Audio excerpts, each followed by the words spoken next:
Okay, we are live. Excellent. Hello and welcome. I am Ronnke, your GM, and in the stream today we have Rigel Kent, Gigaman, Pendragon, Megaquai, and Nosh. Today we are playing a dungeon fantasy campaign set in our homegrown world of Palavar. We are using the very awesome GURPS system by Steve Jackson Games, and our VTT of choice is Fantasy Grounds. You can find this and past sessions on YouTube and as audio-only podcasts. Links are in the video description. If you enjoy our content, please like this video and subscribe to our Twitch and YouTube channels. It makes us very happy. All right, let us begin with character business. Megaquai, do we have any character business for Danjo? Yes, I've got camouflage and 1 point in musical instrument, flute. You are a very quick study. Indeed. Technically, he was just about to turn over when he picked up the new one. I was enjoying the torture too much. I wonder if skills like that should be required to do the 200 hours. That's not how the work. That's not how the rules work. Yeah, I know. I'm just saying. I wonder if skills like that should be, have different rules. Up to now, that sort of thing has been kind of self-enforced. Well, he's still not very good at playing it, so it's still torture. It's just once in a while he might actually make a good tune. Maybe somebody with a musical aptitude gets a bit of a break on that. Doesn't matter. We are just playing a game. We're not trying to simulate everything. I don't know. Are we just playing a game? Or are we the game that someone else is playing? You're all getting played. I might try for hypnotism next. Pendragon, do we have any character business for Arari Boya? Ari's fine. Yep, I finally bought a point in hiking and survival planes. So now I shouldn't die, and I might be able to find shelter properly for us. Well, you've been doing pretty good so far.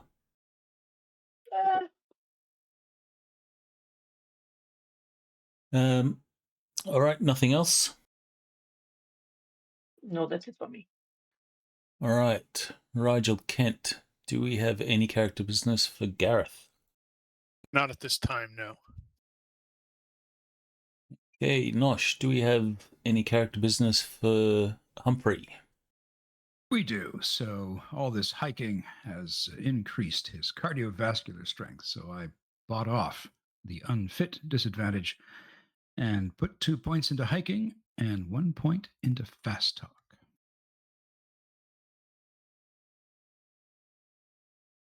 Cool. Lastly, Gigaman, do we have any character business for Kivin?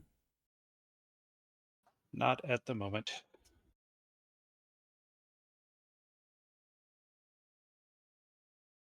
All right, with character business done, we shall go straight into the recap for last session. Read from the journal and compiled notes of Brother Aldrich Vane, Mission to Westwatch. First day, the 61st day of dawn rise, in the 286th year of the Crown. Stillwater is behind us now, along with its warm beds, generous tables, and Gareth de Garen's newly acquired fame as conqueror of the great Stillwater Leviathan. Our departure was delayed only by Kivin Crowell's suffering from the previous evening's excesses, a condition Gareth remedied with a bucket of cold water and entirely too much enthusiasm. Before we left, Kivin saw to the purchase of a dueling bill for Petra, reasoning that a weapon with reach might keep danger farther from her than any sword could. Sister Maren approved the expense, and Petra accepted the arrangement once assured that her sword lessons would continue. The road soon reminded us how quickly comfort fades in the western marches. Arariboya correctly foretold the rain that came down cold from the Seven Hammers, while Danjo's newly purchased flute proved sufficiently dreadful to attract wildlife, if not admiration. Yet we travelled steadily. Rolf's injured arm continued to mend, and Petra bore both the weight of her new weapon and Kivon's relentless instruction with admirable determination. We passed the ruined stronghold near the old dwarven road from Mot Caradin, a relic of a quarrel better left to history, though Gareth seemed to regard the stones with the eye of a man already imagining them rebuilt. Our next camp was shared with Hennick Toss, a salt merchant travelling east from Ashford.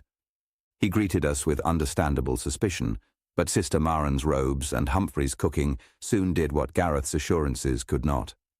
Henwick brought troubling news. Ashford is swollen with refugees, its leaders are strained, its coffers depleted, and mercenaries once hired for its defence have been dismissed for want of coin. Red sails have been sighted along the coast, and armed strangers have apparently been using the abandoned Vethran estate. The name Vethran already carries an uncomfortable weight with us, given the shuttered warehouse in Stillwater and the signet ring that has followed our company since Galvorn. That evening, Petra finally confessed to Kivon that she had found the ring upon the ground during the attack there and had kept silent when its significance later became apparent. I cannot fault the girl for fear, though secrets have a way of becoming heavier the longer they are carried. More curious still was Sister Maren herself.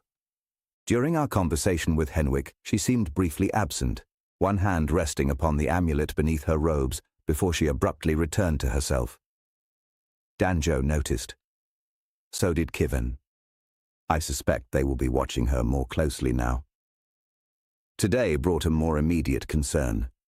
We met 7 armed travellers heading east from Ashford, humans, 2 dwarves, and an elf among them, former mercenaries whose promised employment had disappeared with Ashford's money. Their leader spoke pleasantly enough, though there was something uncomfortable in the way several of them studied our cart as we passed. Rolf distrusted them at once, and Gareth, who knows something of desperate men and the choices they make, agreed that our horses alone might be temptation enough. Their concern proved justified. Arariboya and Danjo remained behind and discovered that the strangers had turned about and begun following us. Rolf expects them to strike after dark, and so we have prepared an answer of our own. Straw-filled clothes now lie beneath blankets around a bright campfire, while the true defenders wait concealed beyond the light. Kivon has volunteered to make himself the obvious sentry. Petra is hidden away with me, safely removed from what may come. I expect the strangers now creep towards the camp. Thus, I write these final lines quietly, with weapons close at hand and every ear turned towards the darkness. If these men mean only to frighten us, they are choosing a remarkably poor way to demonstrate it. Okay. Once again, Aldrich seems to be aware of things that he shouldn't. He is the Watcher. He is the knower of secrets. That's why, I don't know if you picked it up, it's read from the journal and compiled notes. Mm-hmm. We know he's sneaking around back there, eavesdropping. No, it's those magic glasses. They let him know all of this stuff. Yeah, nobody would suspect magic glasses would help you hear better. What a twist!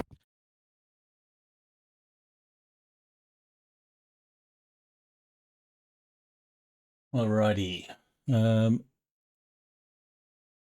So, you guys should all see the map.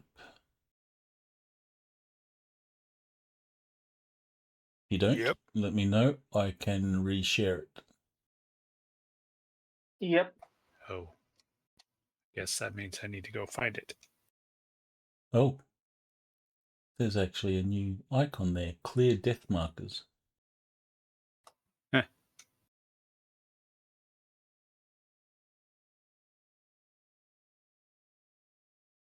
That's odd. Why the heck would you want to get rid of them? They're fun. They're Did that bloody. reshare for everyone? Yeah, and it got Yep. super small. Indeed. Looks like you got the health bars turned on instead of the pips. No. I don't know if you there's intended to do pips. I'm seeing pips. Are you seeing health bars? that. I am. Yeah. I'm seeing health bars as well. Interesting. Has that been localized?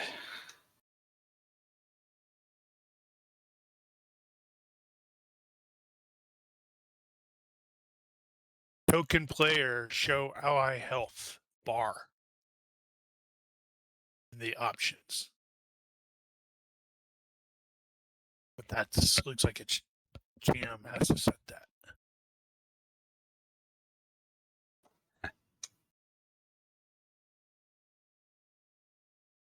Oh, okay. It's specifically ally. So enemy is still set to dot. Okay. How would you guys like that? Would you like allies to be a dot or remain the health bar?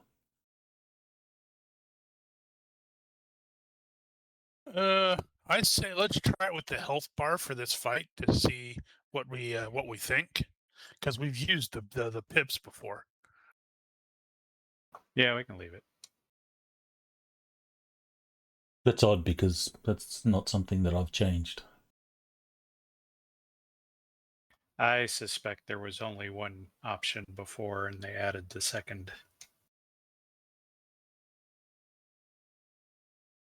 Let me just click these to see if it changes for you.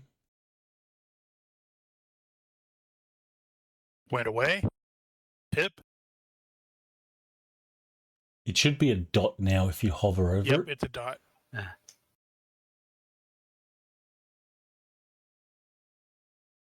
Now it's the bar again.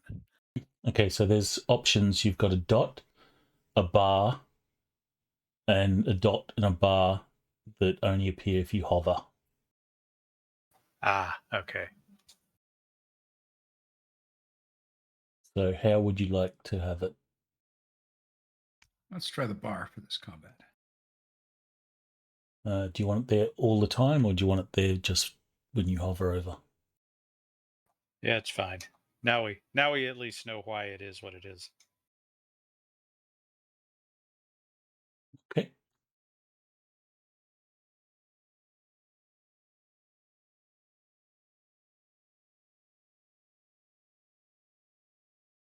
All right, so you guys want Humphrey to go and be the bait? No, Kevin had set himself up as being bait. Yeah, but afterward we had discussed the idea of maybe Humphrey should do that. Not that I'm unvolunteering, but we were supposed to have discussed that. Too Okay. late now.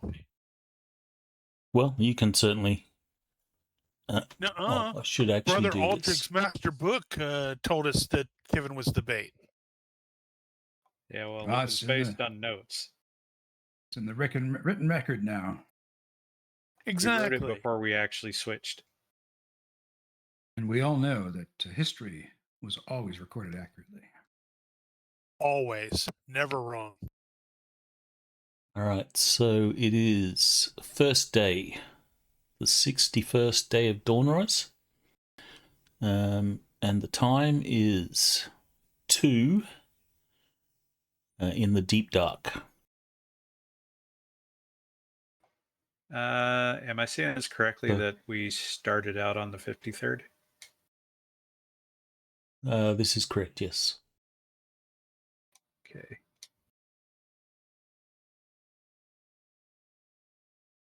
So you are now in your next week, 6th week of the year. Well, I guess we don't have weeks. We have 10 days. That's right. Bad GM. So you are in the 6th 10 day, beginning the 6th 10 day. and it is 2 in the deep dark, which is, for those that are not aware, 2 a.m. AKA O Dark 30. The time when everything bad happened.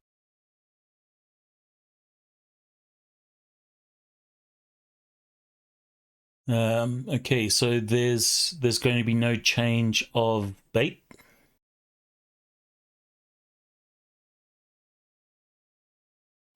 I'll leave that up to Humphrey.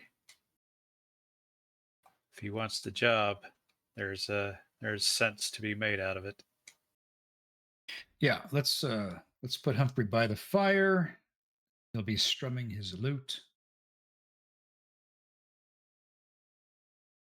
Or whatever you want to call it. Murmuring a song. Getting ready to mentally stun somebody. Eating a pastry or 5. All right, since Which you're hand is he going to using be for that? since you're going to be strumming your lute, I'm going to assess a -2 penalty on the perception roll. I'll get everyone else to make perception rolls into the box, please. If you do not have night vision, if you do have night vision, add that to your roll. Oh, Well, sorry. yeah, okay. I've Or already just- rolled and I okay. have 5 night vision. Okay, I'll note that.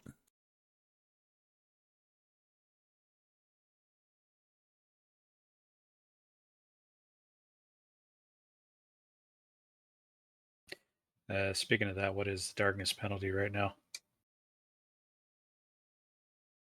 So it's going to Ambient. be a -5 for everything except around the campfire. So you should see an extent of the campfire there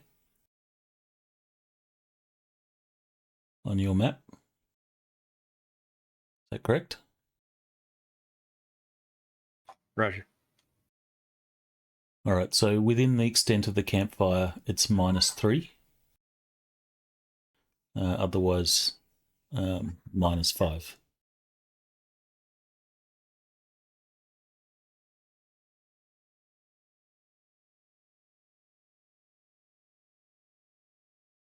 So +5 for Ari.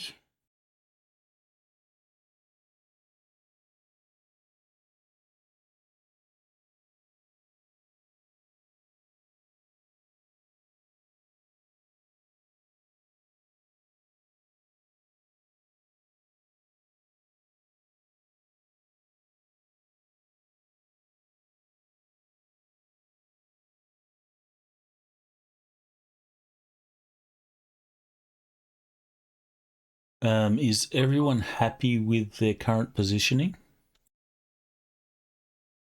Well, if I can see the enemies, I might see the distance. How do I do this? I can't show you locations for individuals, so I'm just going to share it for all. Can you not? I don't know.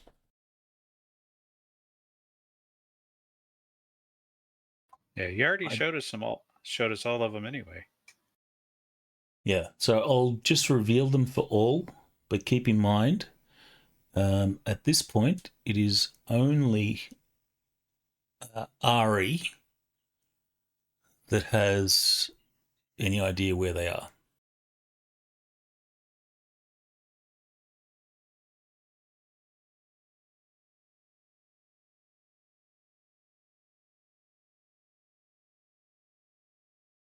Yeah, I might get a little bit behind.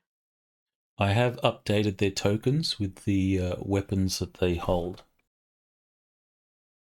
Why did it spin all their facings? because it does that.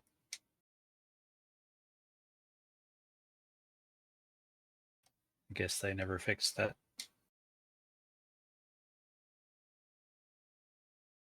So Ari, you happy with that location? Yeah, I think they can't reach me in one turn. That's very important. Yeah, I think I'm fine.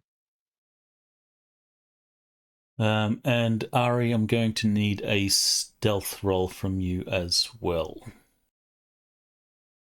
I think I had done that last session. Okay.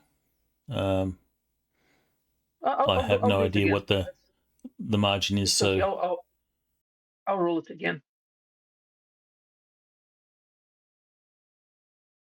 By 2.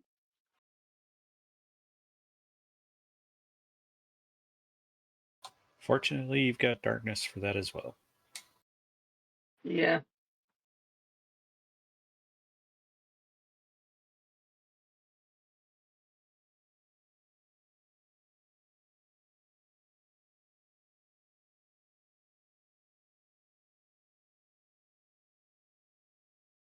And I'm also on their backs. So well, up until now, you have not been attacked, and they don't seem to have reacted to you. So it is safe to assume that they don't know you're there. great. I am going to assess that. Actually, no, you succeeded by quite a bit. So yeah, you can see them all. All right. Okay, so I'm going to. The way we'll do this is before I'm going to move tokens, sort of turn by turn, and I'll let people know when they notice things. Ari, you notice everything from the get go. Okay. You let me know when you decide to do something. All right. I do have a question, Ronnke. I was having a look at the dual attack for bow, and it says I can technically attack two different people at the same time. I imagine they must be like in a more or less close to each other. But how does They must be aiming adjacent. work adjacent? Yeah, they must be adjacent. You can. It makes sense. It makes sense. In the Well, in that's how the dual weapon attack works anyway. They must be adjacent for that as well. It was either Okay. adjacent or it had to be a 30-degree cone. Yeah, I was thinking about, there's the archer and there's this guy with the shield and sword. It's kind of in almost the same direction. So maybe I could try hitting him. I don't know, like this dude here.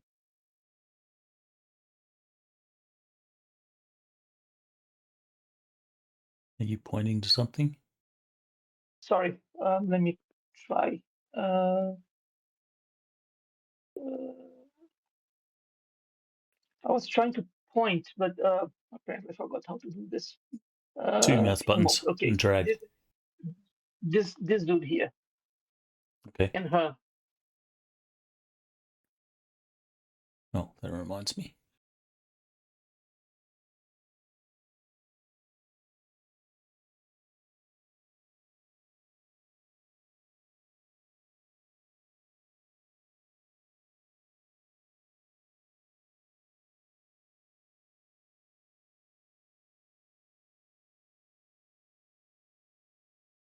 Are friends. They're not really friends. Yeah, I mean,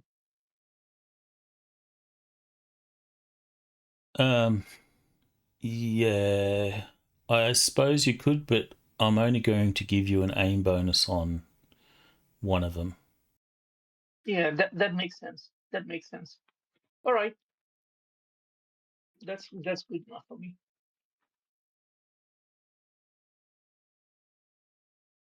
All right, so I shall start moving people around. So the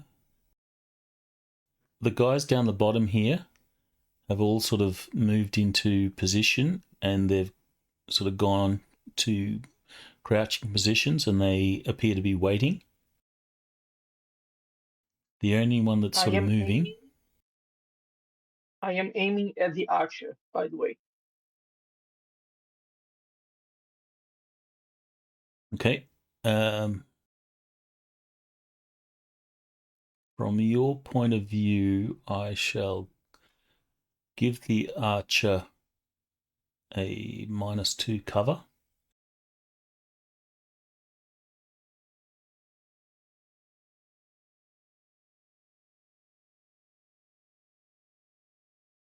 I think that is cover light.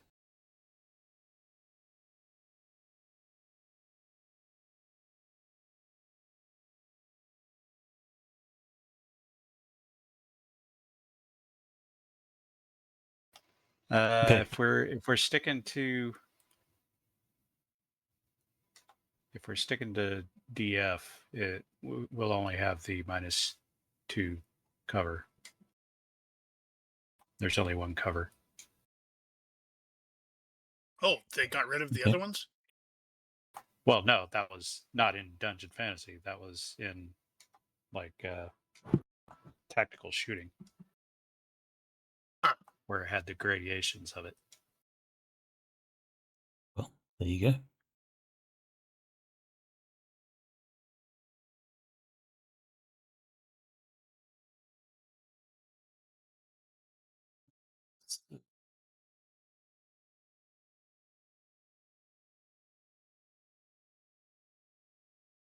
Give it 3.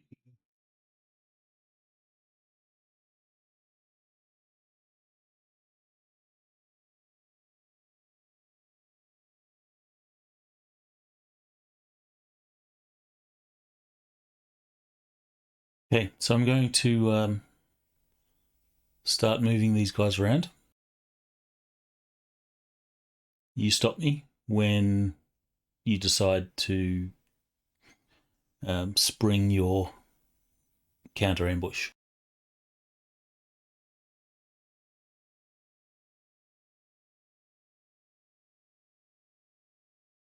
That guy's moving for you guys. You seeing him move? Mm-hmm.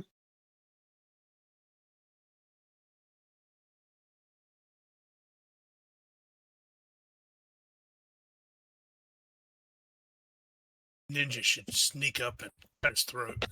That's what I was. Well, can we move now? You cannot, because you have not seen him stealth there in the darkness. You won't see him till he gets into the light.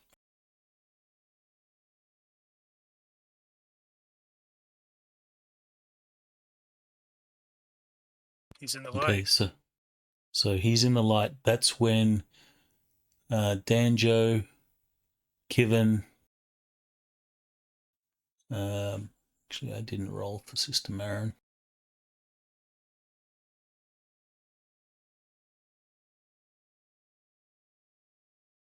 She could lightning bolt him.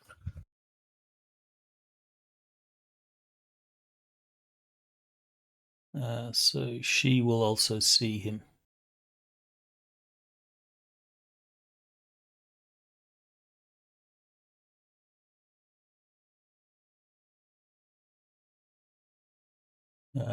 Gareth, you should be able to see him, but he's blocked by the tent.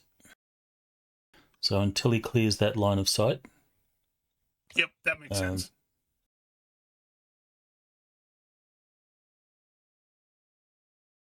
Plus, I'm kneeling, so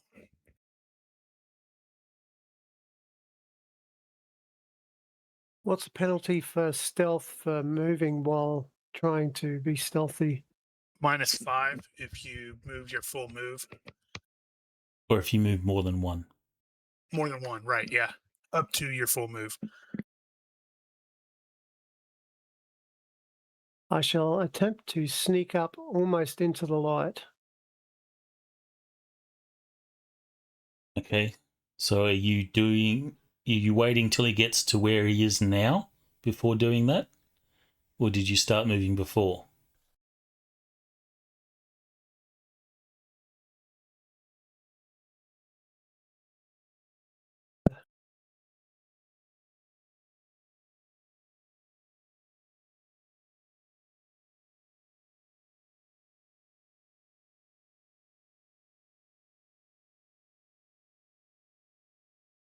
Because right now he's about to stab Humphrey. Mm-hmm. So I just want to be clear. At what point did you start moving?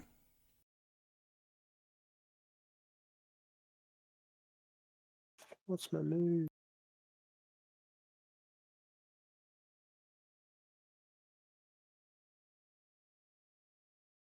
Why has he got all-out attack on him?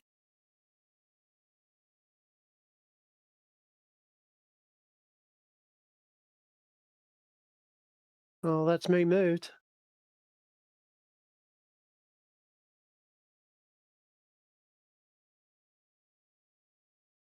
You never answered the question. Which was? At what point do you start moving? I said when he just started getting into the light. So when he's there, Yes. Okay, well then we'll take it turn by turn, but we're not going to do it by the tracker turns. I'll move him one turn. You move yourself where you want to be. That's where he quietly walks, heading towards what seems to be an unsuspecting Humphrey, who's just strumming and tuning his lute. My short sword would already be out. Don't need to fast Okay. draw it. Yeah, that's fine. So my turn, or Yes. You move. This goes for all the characters that can obviously see. So you move after I've moved. So I've just moved. So you move yourself where you want to be.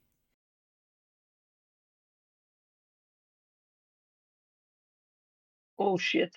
there.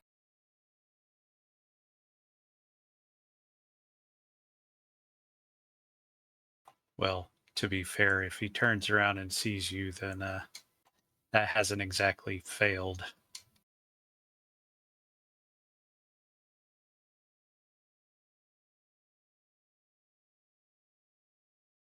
How many turns did you move there? That Or how was many hexes? 1-5. My full move. Okay. All right, so at -5.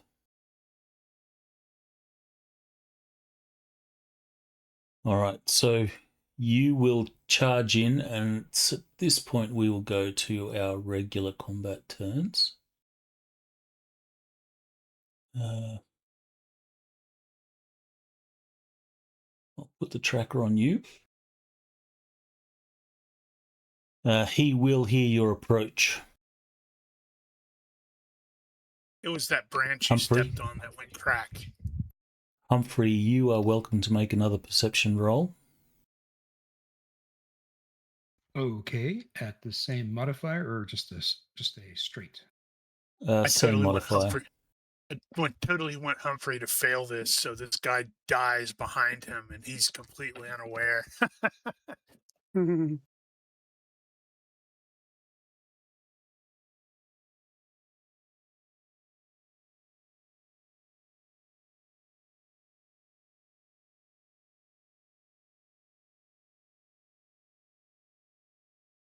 His weapon's out ready to strike, isn't it? All right, so Humphrey, you will actually hear stuff behind you. Okay, so when it's my turn, I'll basically spin around where I'm seated just to see what's behind me. Okay.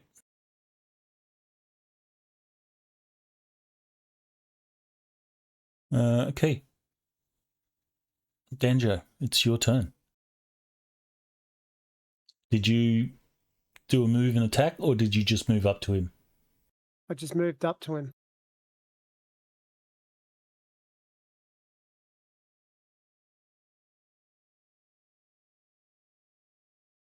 I'll wait and see what he does.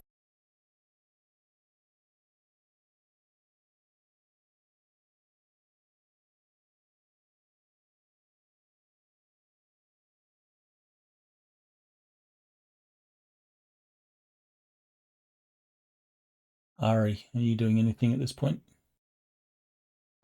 I can wait and keep my aiming, right? Or do I lose it?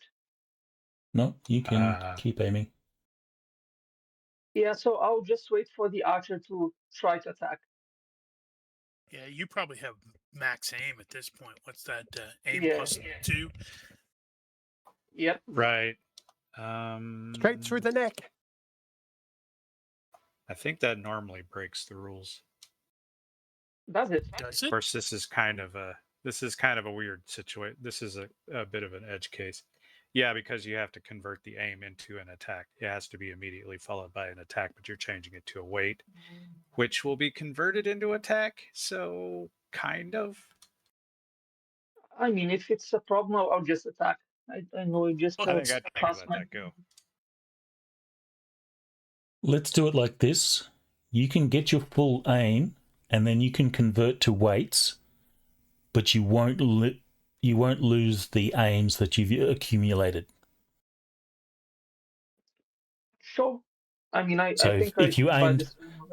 so if you aimed for one turn, and then you started waiting, that's the accuracy that you'll have.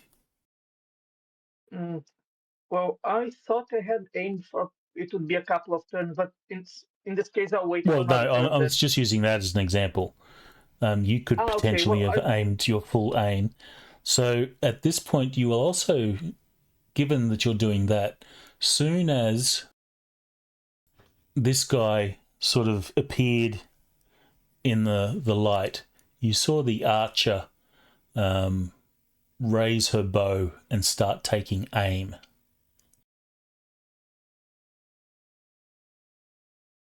Message for Well, you, sir. so yeah, I guess it's time to do something. Well, so much for any chance of diplomacy. Well, Hey, this guy's not coming up very to diplomatic. sneak attack Humphrey, and she's about to shoot Humphrey in the back. No, I was just gonna say after the session last week, GM's all like, "Well, you could talk to them and everything." It's like they're just coming out and shooting. Machine gun diplomacy. Okie dokie. So, Shoot her in her other non-droopy eye. yeah, I'm going for a all-out attack and to the vitals for her. And for him, I'm not aiming, but I'll also go for vitals, but one at a time. So here's what you do: you go for the arm that's holding the bow stave, so she lets it go and it smacks her in the face. And she gets hit by her own arrow. That would be awesome.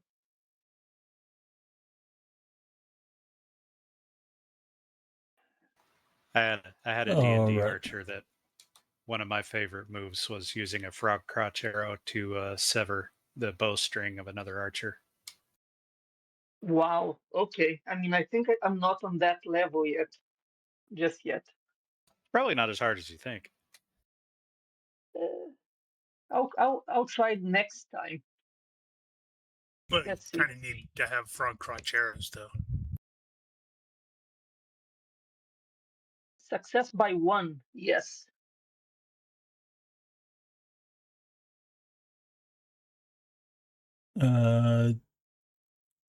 Dual weapon attack, I think, is -4, not -2. He has heroic archer. But I have heroic archer. Does that? You have weapon master too, don't you? Yep, as well. Are you sure that affects dual weapon attack? I know it affects rapid strike. It does. But does it also do dual weapon attack? Yeah. It says here. Okay.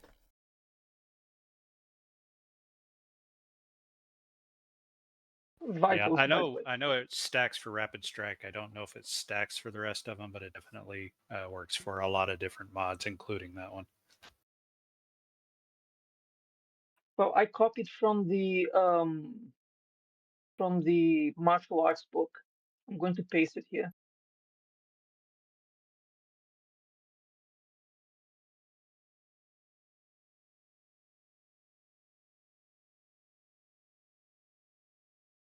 Oops, sorry.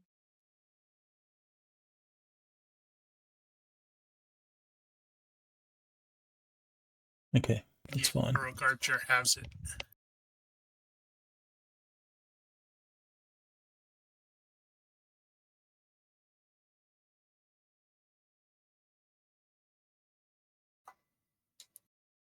Well, it's not like she knows that arrow's coming, so she probably can't even dodge. Yeah, well, she probably just heard some guy talking behind her about some kind of rule about dual weapon attack. True, very true. Ruin my spell. Sneak attack. Where does it say?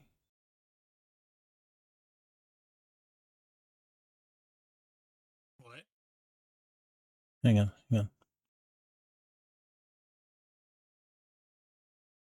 Complete sentences. Okay, all right. It's right down the bottom, but it says. Yeah.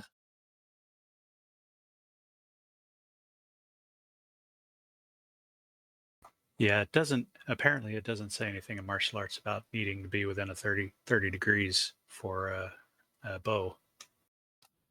I'm fairly certain I've seen that somewhere, but I don't remember.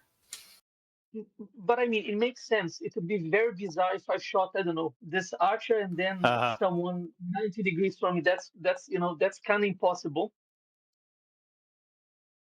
Maybe? I think they still need to be adjacent. No, it says melee specifically.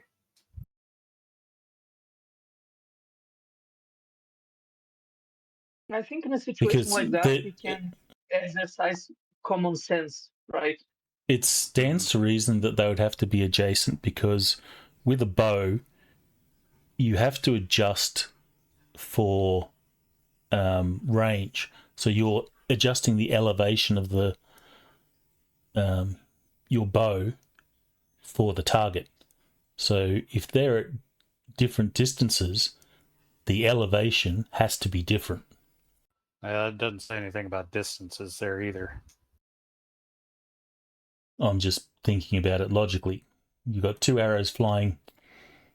You know, if you're... Yeah, no, I would probably nix that too, but it doesn't actually mention it. But does dual weapon attack not say that they have to be adjacent? I just pasted it there. It says melee specifically. It actually italicized melee. It's specifically called out melee. That's because dual weapon attack didn't become a range thing until martial arts, I think. No. That's out of basic. No, but I mean, dual weapon attack bow didn't become a thing until later. Okay. I'm happy with whatever, Ronnke. Whatever you decide. In any case, do your damage for the archer. Okie dokie. Oh, that's a shit damage. Well, it was vitals, wasn't it? Yeah, it's vitals. I hope it's enough. and then do your attack on the other guy. Okay, okay. Let me just fix the macro.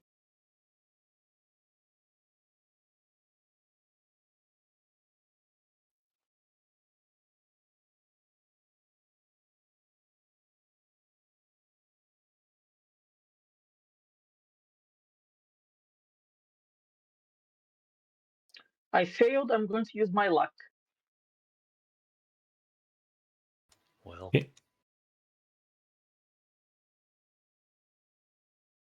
again.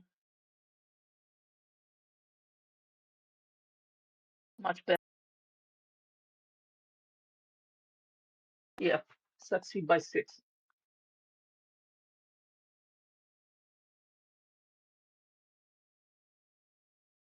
With the penalties, what's your total Yeah, penalties? -6. So that'll be a I'm succeed even. by 0. Oh, shoot! Yeah, sorry. Succeed by 0. Actually, it should be by 1 because I am. No, it's true. It's right. It's correct. Yeah, it's by 0. Oof. Okay. Barely, barely. Okay. Do your damage on him. Much better. well, that was better. Ouch.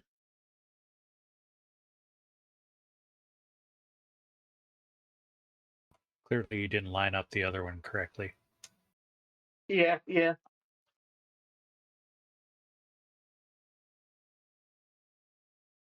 Okay, so you have 2 major wounds there. Damn, they jumped straight to critical. Woo.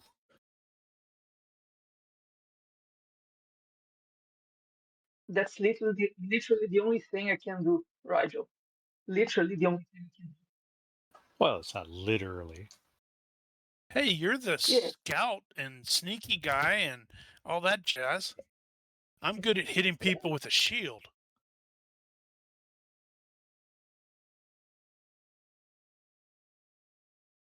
Telling Okay, you, you so should learn how to throw it. those 2 will fall down. An arrow will go loose. Let's do this. Ah, that's funny. Yeah.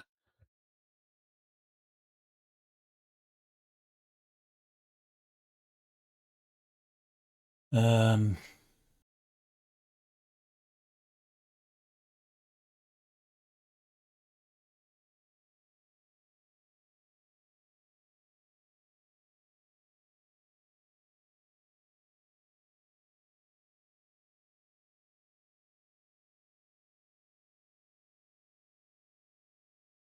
Oh, I just noticed I attacked the leader. Wow, okay.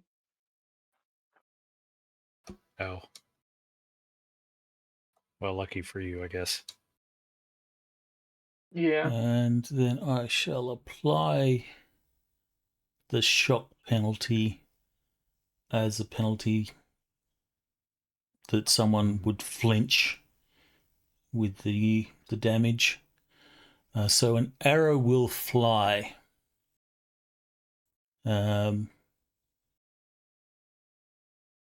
Off in that direction.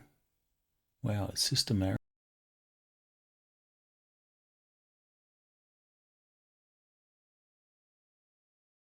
Just misses. And in the case of Humphrey, an arrow will fly and stick into the lute that you're currently playing. Oh no, now it's on. Ouch. Bling, bling, bonk. Now he's gonna This go will, of all course, the catch Who. you by surprise.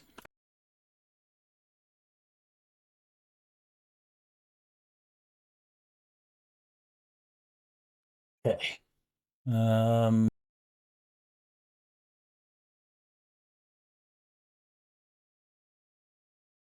Now we can move on. These guys are screwed because Humphrey's going to go all Pete Townsend on their ass with that loot.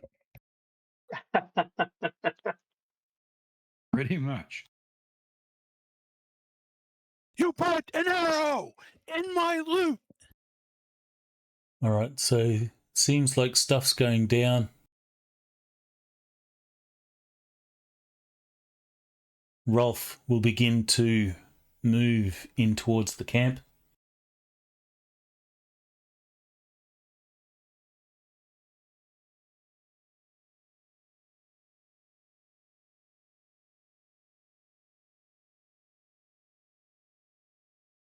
So are the two critical ones unconscious or? Well, they fall down. The both of them fall down. Whether they're unconscious or not, you don't know. It's too dark and stuff.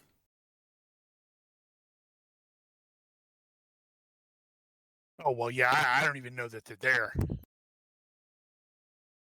So this guy's going to turn around and see Danjo and will stab with a spear. Mm-hmm.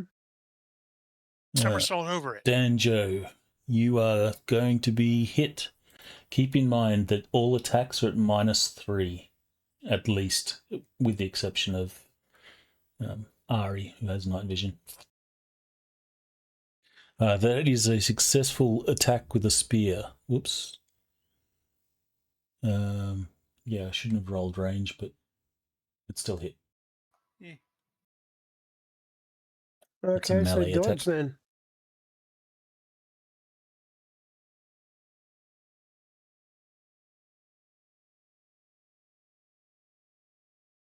Is that what you said? Dodge at -3? No. Attacks. All attacks are going to be at -3 due to darkness. Even Unless you though have night we're in vision. the light. Yeah, it's -3 darkness in the light. Okay.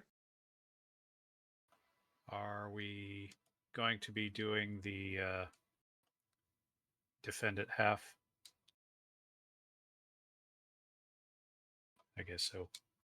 Why did I have deceptive attack in there? Stupid. Defend at half? What do you mean defend at half? Yeah, so if you've got a darkness penalty to attack, do you also have a half of that penalty to defend against it? That Where's that at? a raw? That was a ruling. I think that was Crom that came up with that one. We had discussed it a long time ago and used it like once years ago.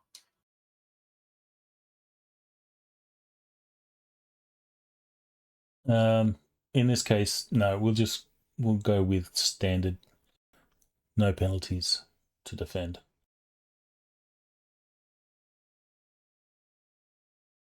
Because it's definitely not in Dungeon Fantasy. Okay, so that is a successful dodge.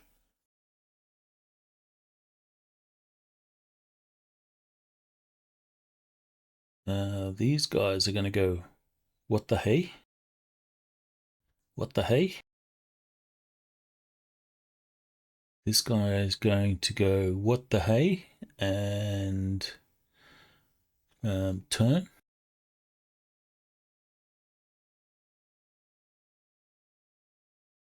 Towards his boss.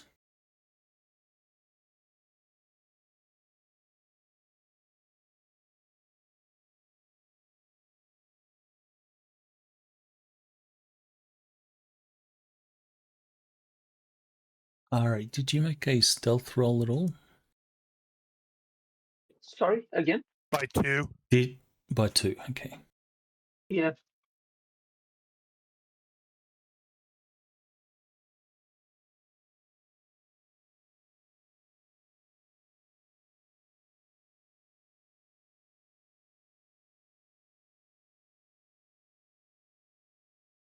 Alright, so this guy sees the boss go down. and we'll go over and begin to see what's going on.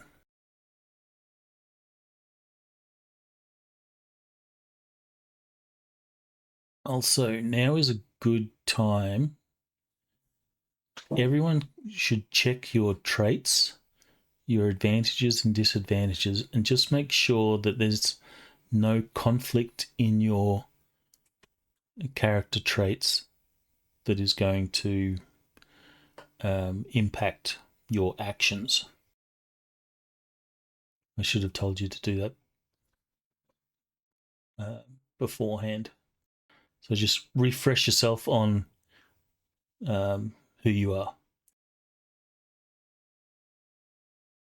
Search a soul, basically. And this guy is going to go, what the hey?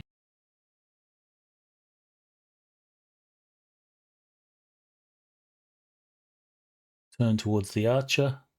See the archer go down.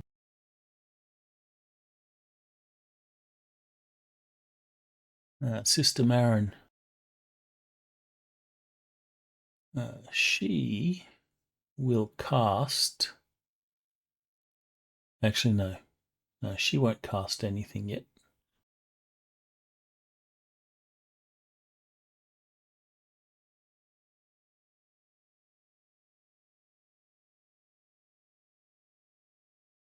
Petra waiting.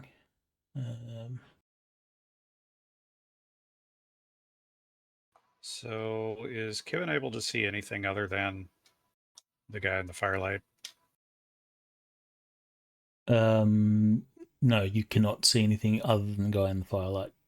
Okay, kind of figured. So I guess what Kevin's going to do is start creeping forward.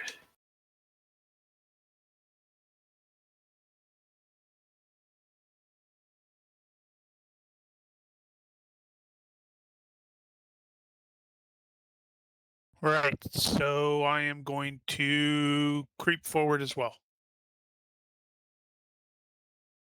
All right, so Gareth, you can't see what's happening, but you obviously, or you would have seen the arrow I go. can definitely probably hear.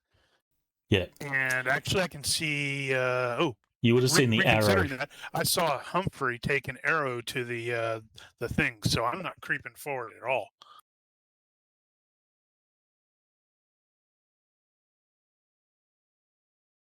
I got to get rid of the kneeling.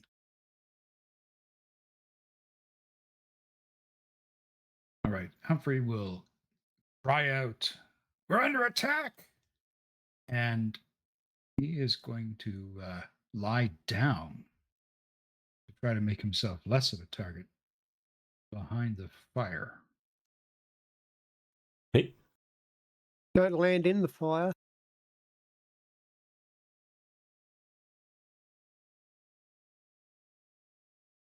Yeah, if you shoot an arrow through the fire like that, it'll catch fire and it'll be a burning arrow when it hits you. And you look really cool as well, by the way. And it may cook chicken if you shoot a chicken.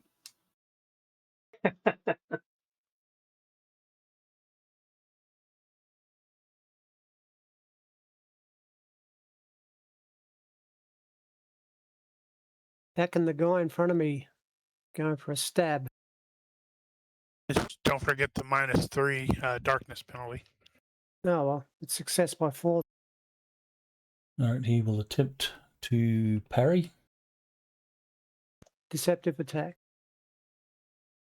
He succeeds his parry by more than your deceptive. That's not right. That's deceptive attack 1 costs you -2. And it gives them a -1 to defend. Yeah, so deceptive is doubled. By 3. Deceptive is double the... It's what I clicked in the modifier. It looks on there, penalty to defend. There are 2 versions of it. There's the penalty to attack and the penalty to defend. Oh. Yeah, you just grabbed the wrong one. Still it's fine. It still would have hit. It still would have hit. Okay, so he will successfully parry with his spear. Okay. You were done? Advance the tracker.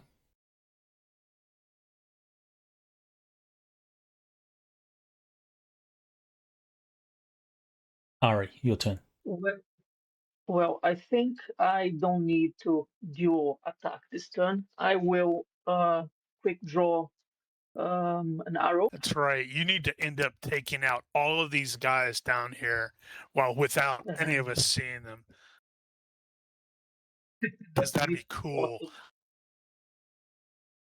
Success by 9. And I will quick shoot on this guy. Mark number 5. Vitals again. Let me just adjust the macro. Okay. Also, keep applying the -2 cover, as you have trees and shrubs and that sort of stuff in the way. Okie dokie.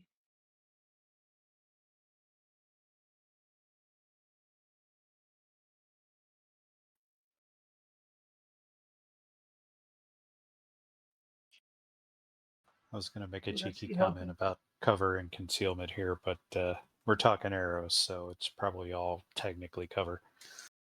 Wow, that was a horrendous shot. That was a really bad roll. Yeah. Well, I guess I humiliatingly missed my target. Pity you don't have a lot. Hold on. You should. Oh, right. Never mind. I was about to say, wait, why are you getting accuracy? Right, hurl character. Never mind. Carry on. Okay. Embarrassing. Is it only 2 for a longbow? I thought it was more than that. I think it depends Yeah, on the bow. I think it's only 2 for the longbow. Pretty sure, actually.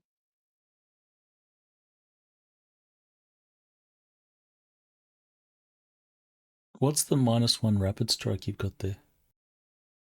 It's because I have both heroic archer and weapon master. Because I'm doing a quick shoot. Yeah, I need to make a note on that.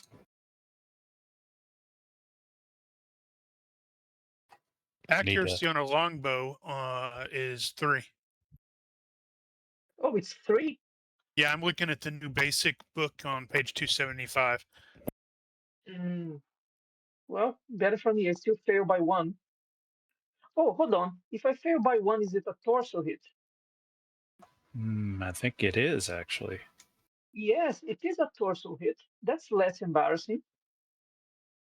Yeah, Thanks, you just can't roll to see if you hit the vitals again. Yeah, that would be cheating.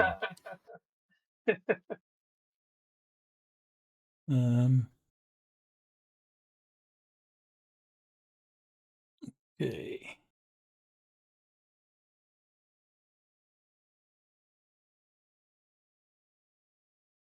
You might want to check the heroic archer because I don't think it gives you the accuracy. Plus also lets you shoot every turn. That doesn't affect it. Now, move and attack will. So move and attack, he eliminates the bulk penalty, but does not get the accuracy. The same for firing, with a person one hex from me as well. Mm-hmm. Okay, because I know Gunslinger will give you the accuracy.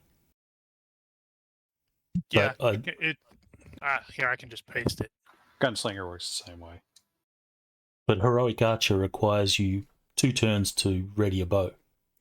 And well, normally a bow is 2 turns, but you can fire it every turn. But I don't think you get the accuracy when you're doing that.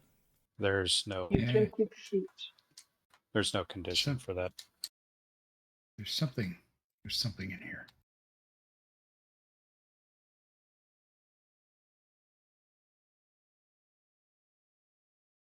Whoa, that's huge. Yep, I copy pasted. on a dock fire, so I don't get this wrong.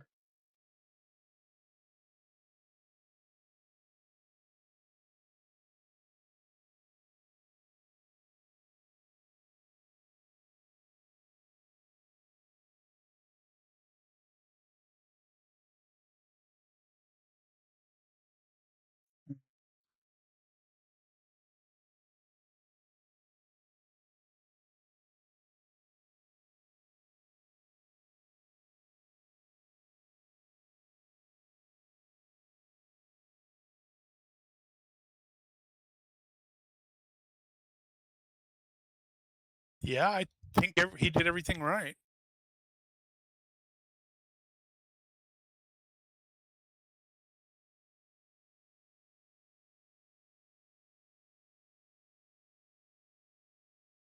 Ronke's just wincing because all of his bad guys are going to get shot down in the dark. None of us are going to see it. Yay! I'm sorry. It's going to be one of those. It's like, I thought there were 7 of them coming. Oh yeah, they're all dead. I mean, I did pay a lot for this. Yeah, it was not cheap. Well, it says here, doing quick shoot is a extra -4 penalty to the bow. Right. Keep on reading. Which is halved by heroic archer, then halved by weapon master. Down to -1. Yep. And it wasn't -4, it was -6. Yeah. An archer already drawn an arrow can try to ready and shoot in one smooth. This requires attack or all out. Heroic archer may instead choose move and attack. Calls for 2 bow rolls at -6. If he has heroic archer or a former weapon master that encompass bows, have the penalty to 3. If he has both, he's at -1.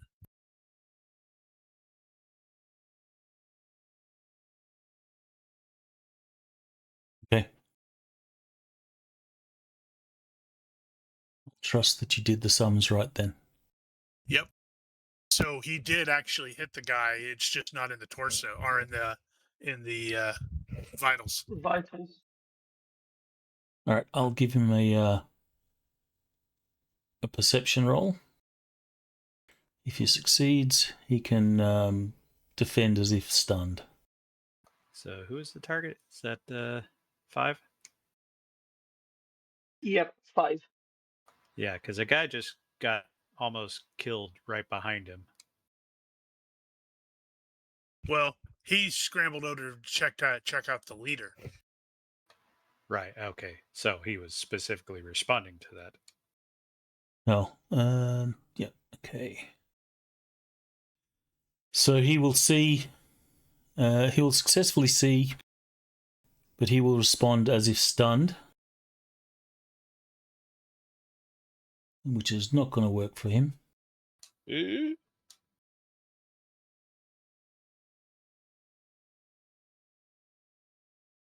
Actually, no, that is not a successful C with darkness penalty.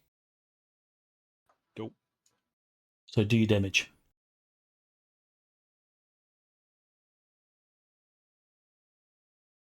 That's some pretty substantial damage. Yeah. And still probably a major, unless he's got a lot of armor. Actually, who was 5? Which ones are the dwarves? We know the elf is down.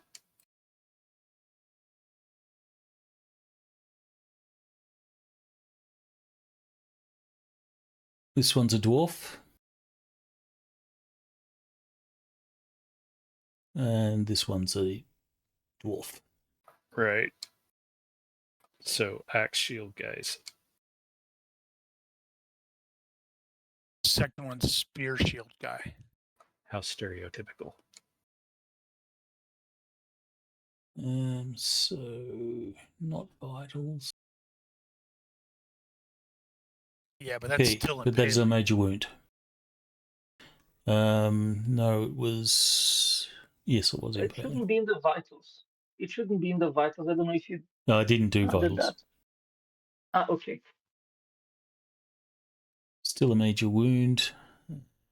And that's a success, so he shakes off the major wound.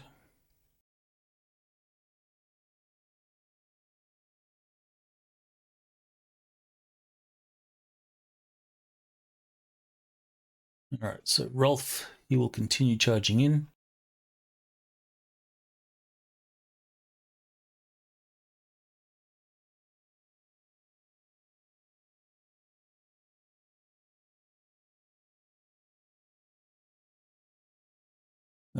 This guy will hear Rolf. He's going to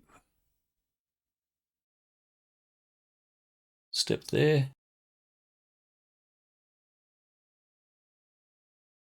And attack Danjo.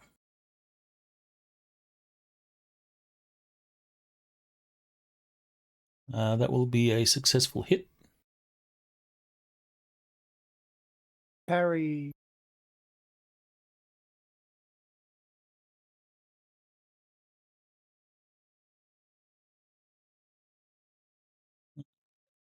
You fend off the attack.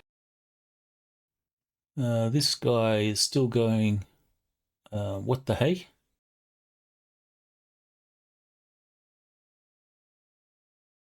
This guy will be going, what the hey?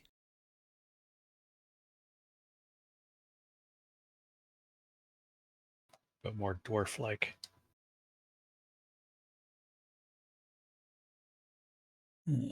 They'll be looking that way.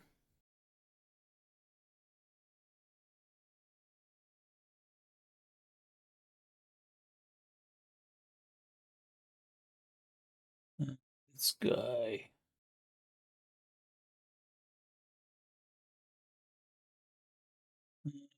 Will fall unconscious. I'm sorry, Ronki. I didn't mean to ruin this. Hey, you're doing you're doing what you're You're supposed doing to be exactly doing. what you're supposed to do. Mm-hmm. Don't be sorry. Yeah. Oh, don't feel bad. Ronnke has done this exact same thing to me. Don't be sorry. Just do it. Whatever's happening, he deserves it. Okay then. And I've done the same What you thing should- to Ronnke with Gabe. You're not affecting me at all. I want you guys to win. What you're affecting is your other players, because they're not going to get to kill anything. We don't know what's going to happen. Hey, there's going to be another time when he's not going to get to do a damn thing because everybody else is killing everything. So it'll even out. So this guy fell unconscious. He was in the right place at the This right guy time. will also be going, what the hey?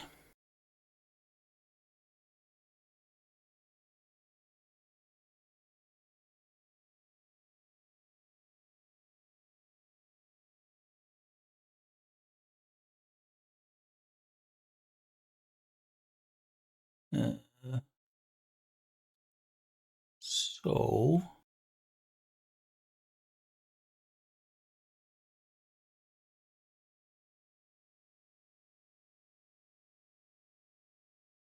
He had enough.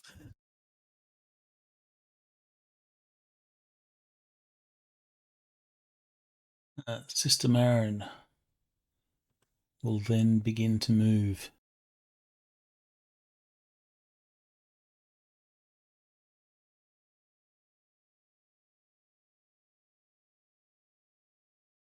Speaking of someone who's not going to get to kill anybody. You can get over there and Which is probably okay. He vowed not to kill anyone. Well, it's true. So it'll work out in his vow situation. Kevin still can't see anybody, but he most definitely heard at least 3 yelps over on the other side of the camp. So he is going to pick up speed. Yep. But he's also going to circle a bit. So it is really hard to see those hexes. Needed to be white. Well, that's why it snapped to grid. I guess we'll go there. That'll wake. Right. So Gareth is actually sprinting.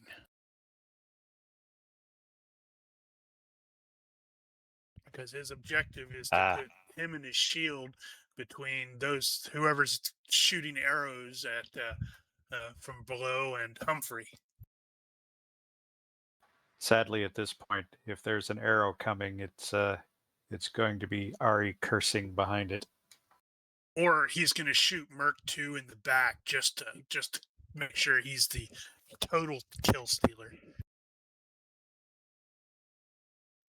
All right. Well, since Humphrey cannot see anybody, obviously I can hear sounds, but there's not much I can do until I can actually see someone. So I'm just going to. Well, you can see the guy behind you. You can see him. Yeah, I think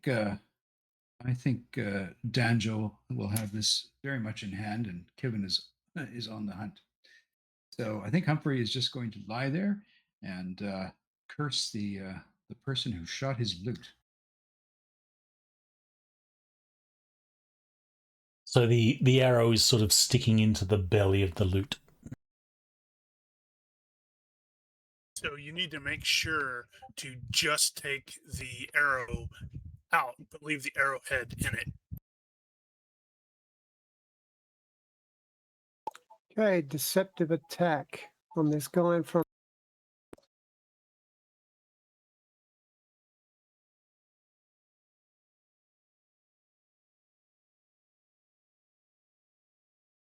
I did it right that time, didn't I?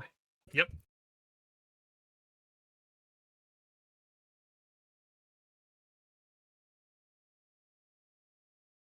All right, so he is he's running out of options. Oh, he's got one good one. Die. He will do a retreating parry. Wouldn't He's say running out of options. He might be running out of the campsite.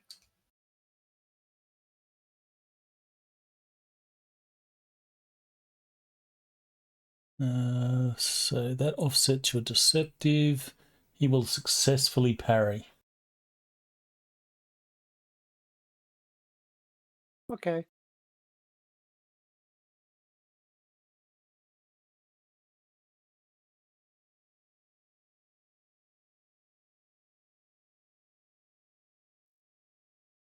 I think I'll do the same thing, but on the dwarf this time. the one that's running away. Yep. You're like, no, you don't get to get out of my killing field. Exactly. So, vitals again. Everything should be right. Let's go. Much better.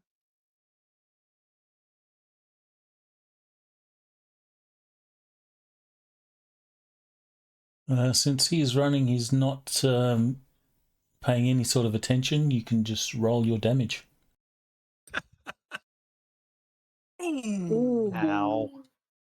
Wow. Very Okay. Runner. So much for this mercenary band. Well, this is what happens when you face up against people with night vision. Uh-huh. And you don't have night vision. Was that to the vitals? Yes. I want one of these mercs to scream out, "Where are you?" So Ari can do the here.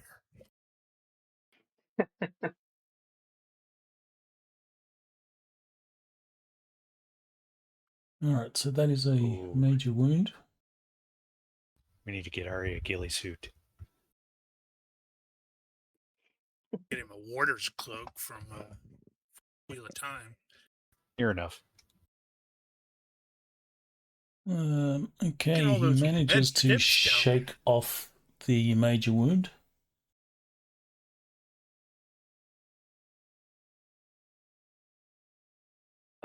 Right before finishing my turn, I'm going to scream, "We've got two more south of the camp."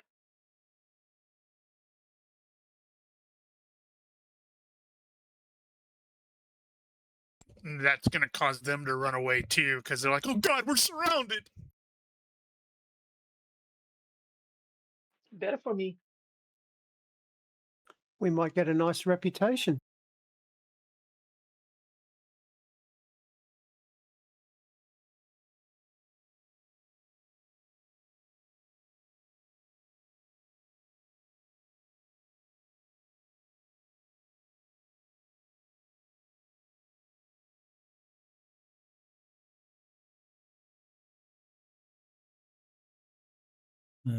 My mistake. Let me just math this correctly.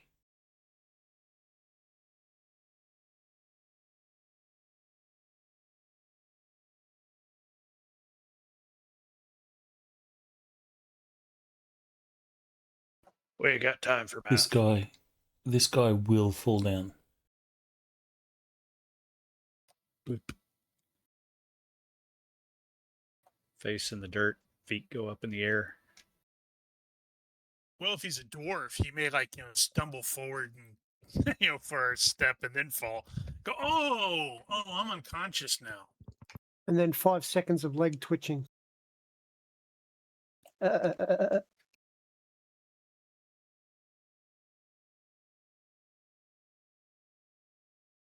he just got that arrow right up under the armpit.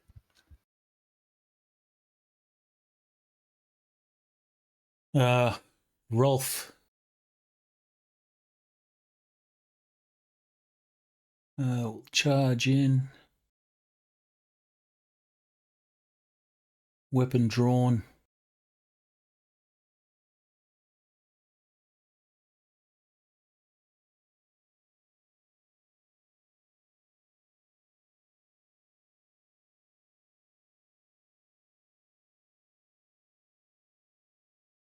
Yield if you value your life. Drop your weapon.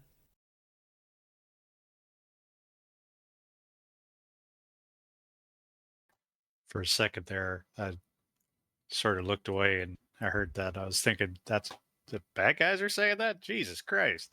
Ballsy. Yeah. Nope. They're not saying that at all. He's going to step there.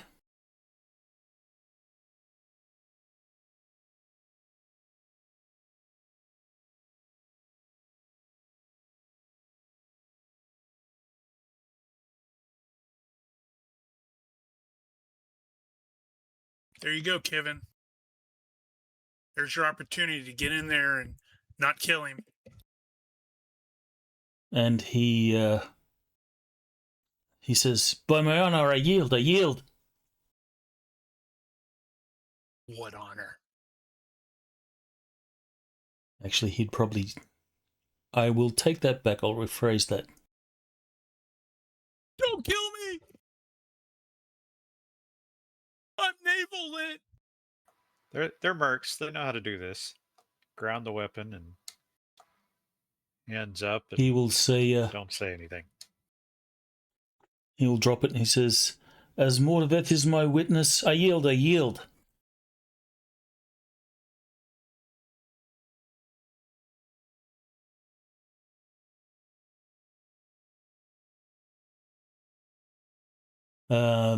These guys go, yeah, that's a lot of nope.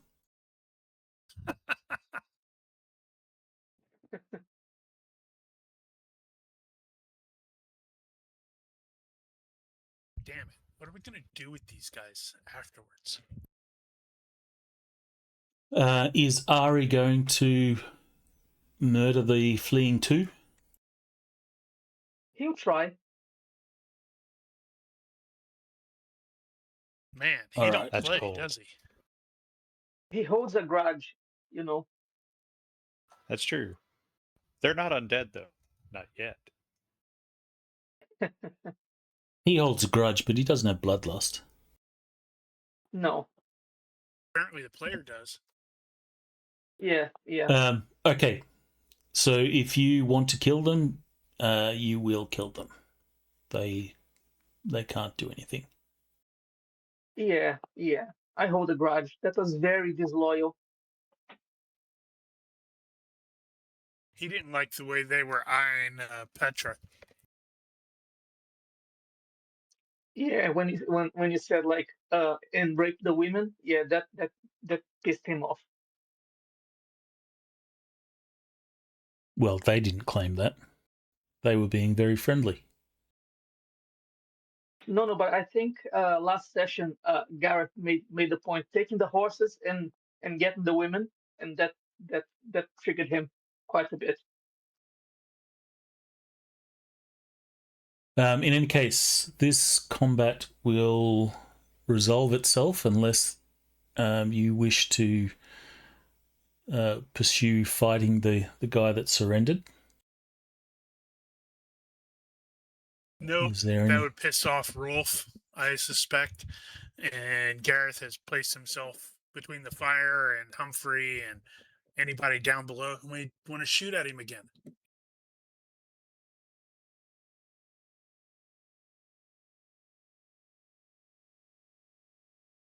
Okay, so Then Ares going to come in with like 7 heads. Yeah, no, I think that might be a bit too much for him. No bloodlust. I should have taken bloodlust now that I'm thinking about it. But yeah. Where did he get the 7th head? Yeah, that's the question, isn't it? Found one laying around. so with respect to Ari, are you going to track down and kill these guys? Or, once they get out of sight, you'll let them go, assuming they get out of sight?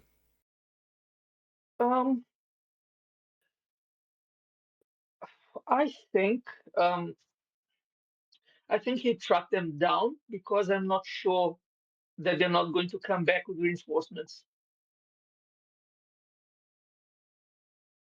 Well, you didn't see they had anybody else. Or find somebody else to do this too.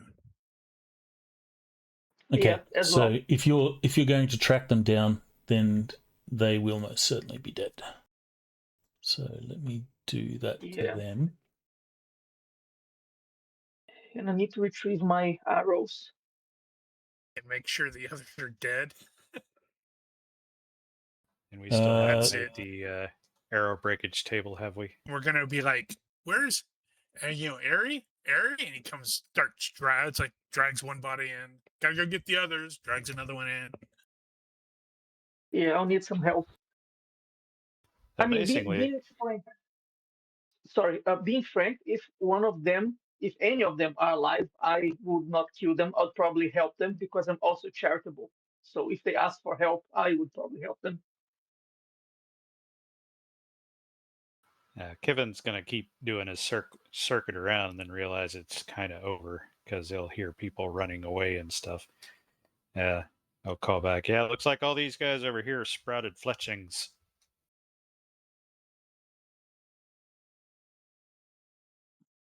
I think I'm going to grab a stick it in the fire to make a torch, and go up there.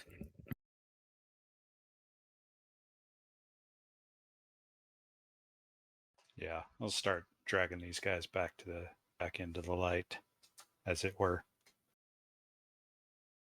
Okay, let me address the dead ones. Yeah, there you go. Now we got proper blood splatters.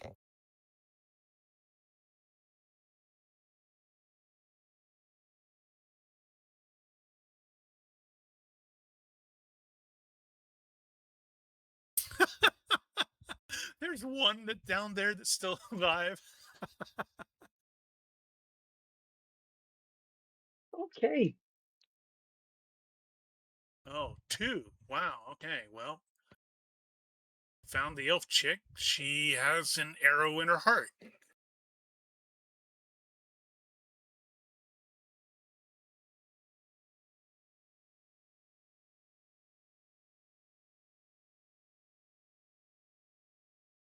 Okay.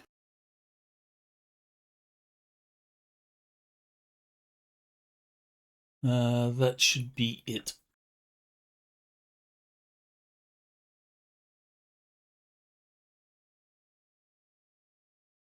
Remind me not to piss off Boyo.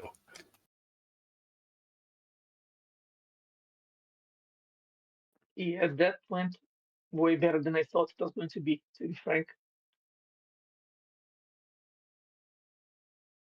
Don't piss off the player too. All right, so Gareth, with your lit stick, you will see that there is a dwarf.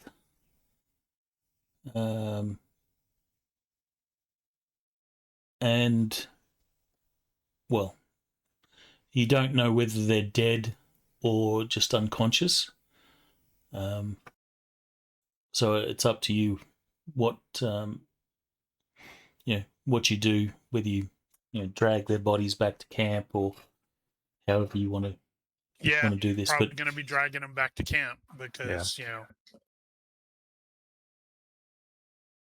all right, Kevin is also dragging. okay, so you drag all the bodies back to camp. What about the ones that Ari chased down? Are you going to? I don't know where they're at, and I didn't know that he had chased them, so it's going to be up to him to bring them back. Well, yeah, it's I'll probably bring one. I'll probably bring one back and then tell them what the other is, so they can help me bring his body. all right. He So might have some lootable stuff. So you will bring them all back in that case. Correct.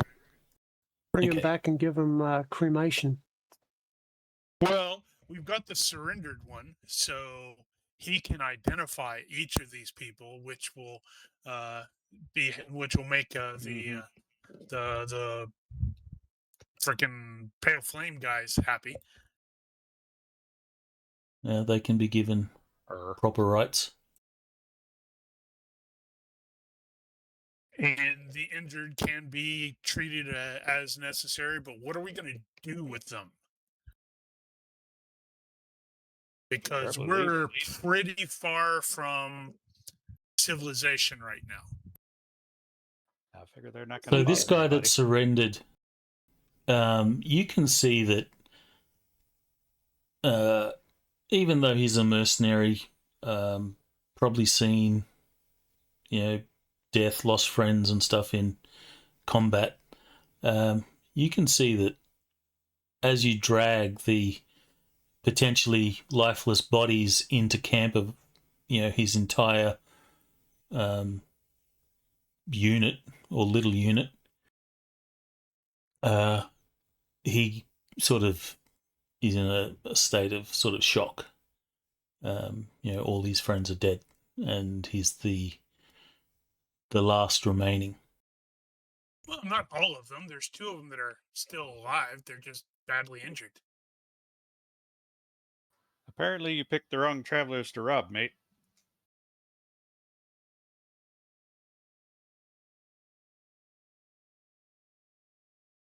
He just shakes his head. He doesn't have any words. Petra will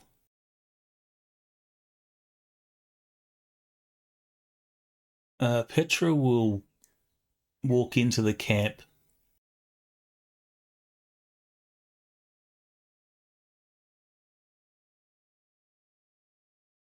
Well, let's What's see wrong about one? their injuries.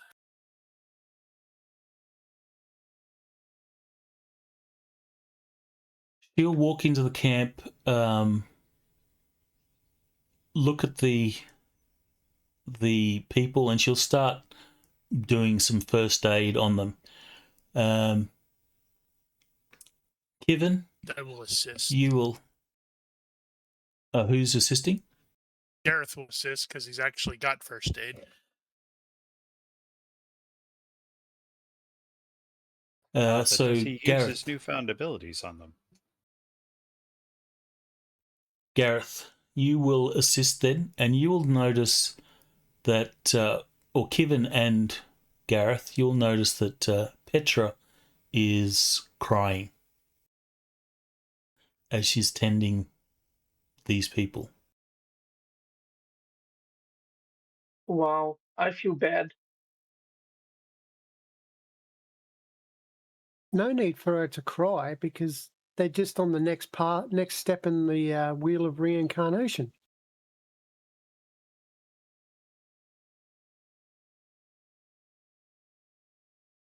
Maybe in Danjo's worldview. But nonetheless, she is crying as she goes from one to the other. And Gareth, you can see she like wipes tears on her sleeve. And then there's a sort of hint of, life in her as she realizes this one's still alive.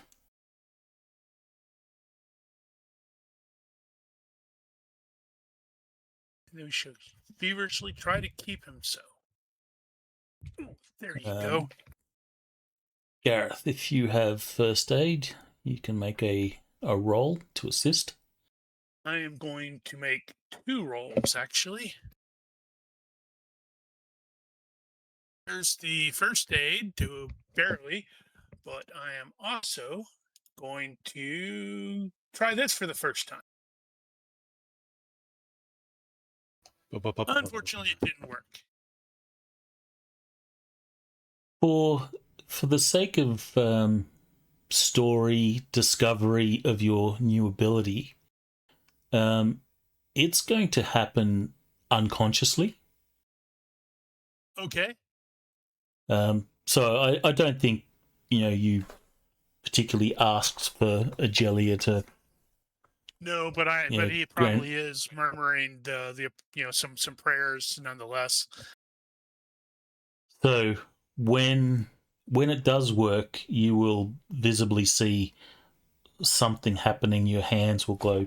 Feel free to describe how that happens, but it's going to be a surprise to Gareth. It is going to be the glowing hands, and when you hit 0 fatigue, you pass out, right? No, when you hit 0 fatigue, you must make consciousness rolls. If you go below 0 fatigue, then you take fatigue and hit point damage. Okay, so how far down is Merc 6, the more badly injured? Merc 6, a long way. He's below -1 hit points. Okay. Let's see, because the way this thing apparently works is I can burn 1 fatigue point and heal 2 hit points per, so it's 1 fatigue point per 2 hit point healed. And I was thinking, I'm going to burn all of my fatigue. No. 11. So I'm going to give him 22. Well, in that case, because I don't have a clue what's happening. All right. So on the first one, it's a fail. So you only take 1 fatigue on a failed power. No, not healing. I take this. Take 1d. So 2. On a failed, because normally power use and failed power use is only 1 fatigue. Well, heal injuries is specifically slightly different. It says failure costs 1d fatigue points, but you can try again. Okay. And critical failure also causes the recipient 1d damage. So it's like, ooh. So you can kill them. I could accidentally kill him. Kill them with healing. Yes, you automatically fall unconscious at -1. FP, not HP. So Petra will stabilize number 6. Like stop his bleeding. But you fail to heal. How much damage? He's not so... The next one's not so damaged, so I'll just make a few health rolls. Well, I can try again.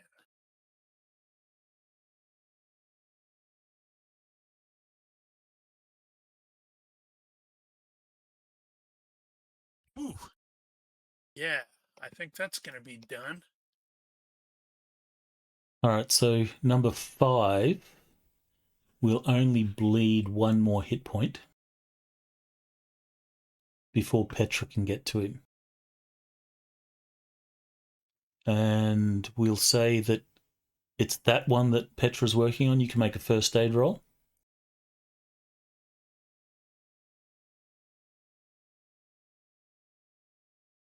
See, 5 is a human and 6 is a dwarf. Wow, nice. Is that a crit? No. Almost. Yeah. All right, so he will be stabilized. You made your power roll. Yeah, but I failed again. Okay, in this case, I'm going to intervene, and there is some divine intervention. So please describe how this transpires. You're basically dealing with his injuries. Petra's bandaging, doing what she can, and then you step in to assist, and it happens. Tell us how it happens. So he's kneeling there. He's helping her. He's murmuring his soft prayers to Agalia, and his hands start to glow. And he doesn't realize it, but she does. And she's probably like, "Wait, what?" And the injuries start actively closing up on the dude, and he is going to expend his. So this guy has taken 15 points of damage. Okay, and hold on. So 14 would be 7. Yeah, so he's going to heal all but one of them, but is going to be visibly exhausted. And then utterly confused.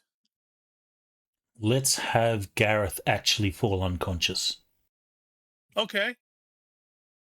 Completely exerted himself. So you First said activation. If it's more than -1 fatigue point, so that would be. So it'll take 24. you to 0. No, it'll take you to 0. Whatever your 0 fatigue is. 12. Take you to even 0 and you auto fail the unconscious check. So if you take 12 fatigue, how much does he heal? He's gonna have healed up to 20. Up to 20? Okay. So he will be fully healed. The arrow that was stuck in his person actually is expelled from the body as it heals, and it does sort of damage falls to someone else. And falls beside him. Petra is just stunned at what she's seeing. Well, probably everybody noticed because of the glowy lights from the hands. That's true. Petra will actually stand up and take a step back in surprise.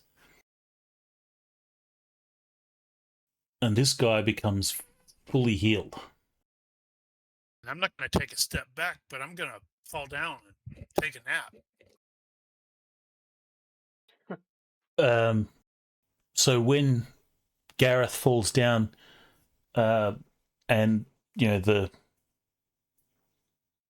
majesty of the moment has sort of settled in, Petra will see Gareth fall, and then she'll sort of rush to Gareth's side, and she'll be saying, Gareth, shaking Gareth. Just a few more minutes, Mom. So Gareth will not respond. He's completely out of it. Petra will check him and realize that he's still alive. He's just gone.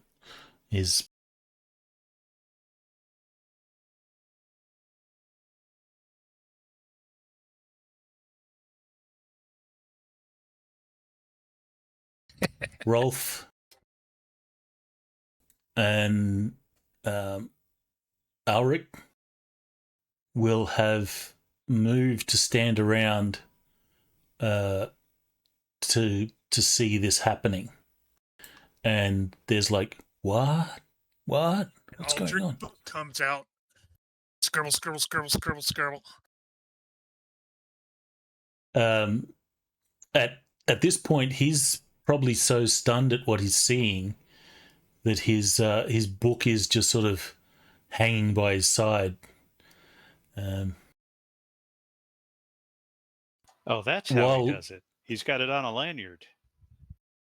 While all this is happening, is anyone watching the prisoner? Well, I think it's probably safe to say there was a moment there where everybody was sort of focused on what was going on over there. Possibly including the prisoner.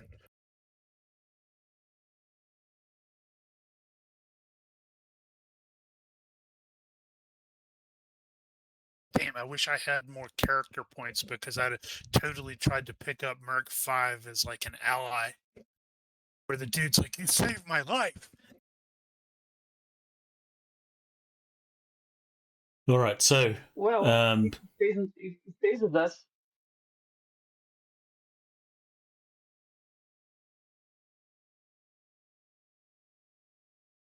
Marin will sort of crouch by Gareth's side, and she'll sort of, lay her hands on Gareth just to see, just basically making sure that he's okay.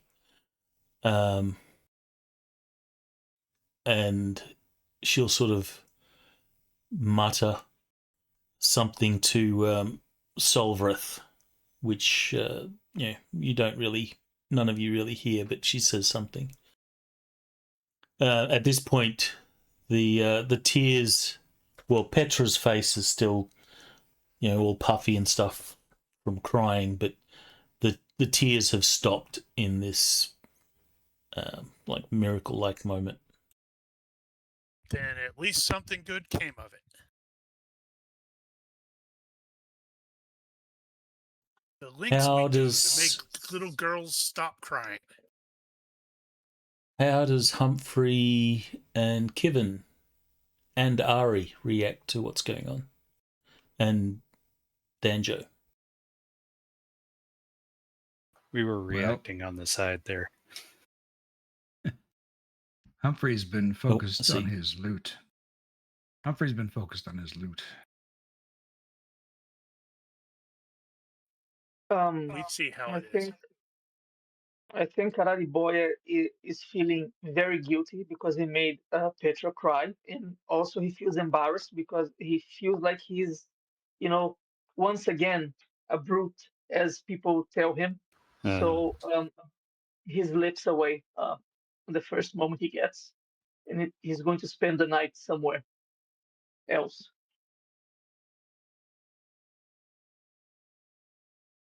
Hey, but that arrow's really in good condition. There was one. Save it for me. How many shots missed? None. No, I think one missed, didn't it? He says humbly. Yeah, and then he used luck to re-roll it. Right. Yeah, Okay. and the other one that I missed by one. He's like, I ain't gonna miss. All right. So that's what, 1, 2. How many shots did you 6. fire? All right. So roll 6d6 on a 1 or a 2. 5d6. Because one of them just came out of the sky. Perfect, remember? You said that. Ah, true. Yeah, that's true. So roll 5d6. I lose one. So you lose 2 of them. 2. Okay. On a 1 or a 2, But I get the. it breaks. Unless they're fine. But I get the. No, they're normal. But I get the arrowheads, right? Yes, you can recover the arrowheads, but the shaft or the fletchings is such that the arrow can't be used. Okie dokie. Good news, you can recover the arrowhead. Bad news, it's in the guy that's injured.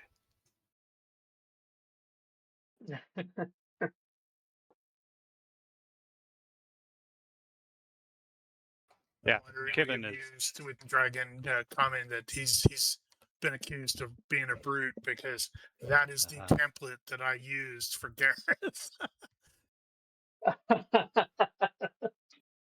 Yeah, Kevin Different has kind got of a couple of things going on in his head right now. First off, most obvious is well, that's a neat trick, and wondering where that came from, and maybe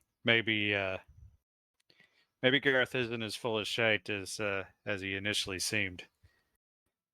So we'll have to keep an eye on him. And then the other one is deciding what to do about Petra, which, as far as Kevin is concerned, she probably should be crying. That's probably a good thing. She's not desensitized to it. So his instinct is just to let that go, and maybe she'll ask some questions later.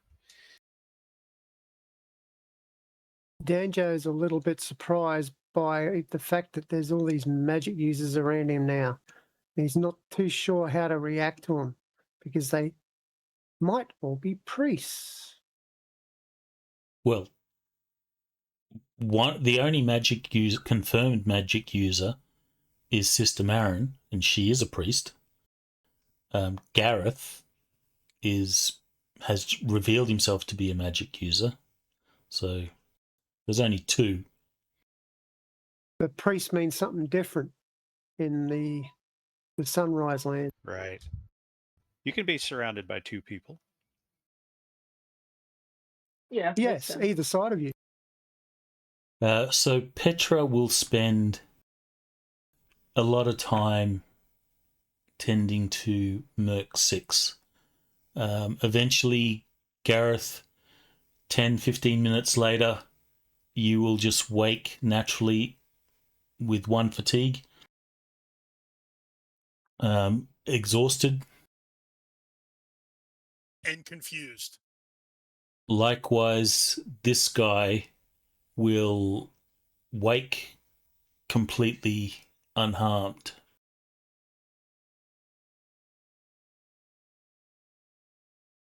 He is a human. He will also. Sorry, go on. Yeah, Kevin is going to pass a jug of ale around to the prisoners. Well, the guy that just woke up, he'll be sort of, feeling his body because he knows he got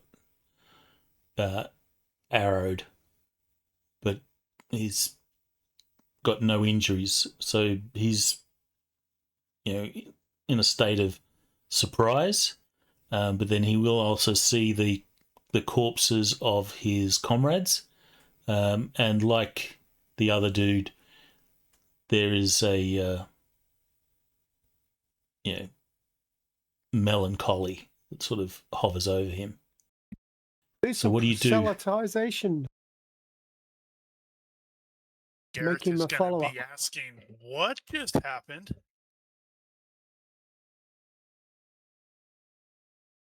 I was hoping you knew, mate. So much.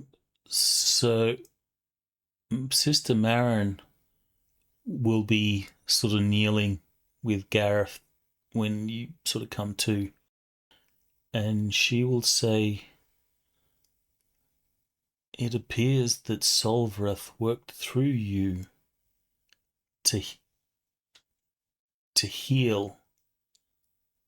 No, I don't think so. I was praying to Agalia. She will sort of give you that surprised, turn her head a little bit look, and just sort of go,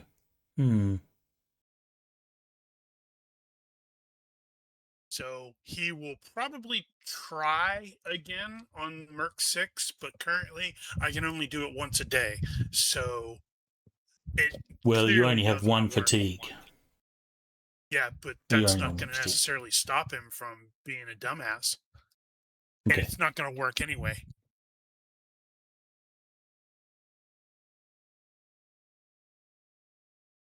Okay, so what do you want to do with these prisoners? What's the plan? You guys are the security. What is Garrett is going to ask the people that are local here what is the law about this sort of thing here, and because I'm from the Crownlands. Well, this is the free cities, and there are no free cities right here, as it were. So we're in a bit of a lawless territory.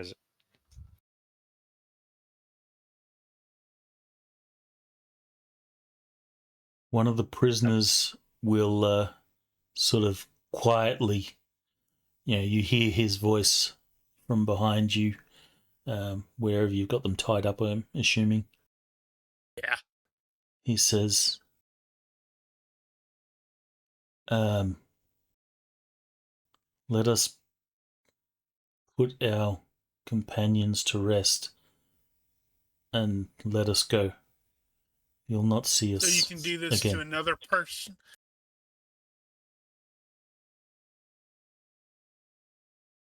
He will he'll sort of hang his head and he'll say, it was wrong. We only wanted the horses and some supplies. Well, this one's got a second life now. I rather hope he doesn't throw it away. Yes, Agalia will be watching you, Merc 5. She gave you your life back. Do good in your future life, otherwise you'll come back as a dog. That doesn't sound so bad. Dogs are awesome. A mangy, flea-bitten, rabies-filled dog. Well, it's better than being a cat. Definitely. I like cats. Oh, The he's Asian. musical? So he's going to plead his case. It was a bad decision. It was wrong. Let us bury our companions, and we'll be gone on our way. We'll not do this again. You hear. Pipes up. Humphrey pipes up and says, "You might as well dig your own grave too, and we'll settle that later."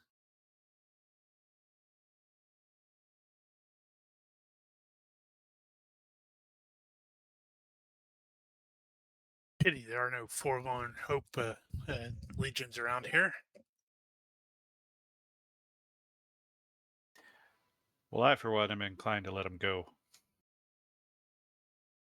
We don't have anywhere to put them. There's no law here. They're radically under strength compared to where they were. I don't think they'll bother so many people. Yeah, if We they could want, disarm them. I think if they want on one of our horses, let fate spin its web. We can hang them from a tree, sitting on a horse, and if the horse decides to leave, well, they don't get the horse. No, we need our horses, though. I think that horse will come to us.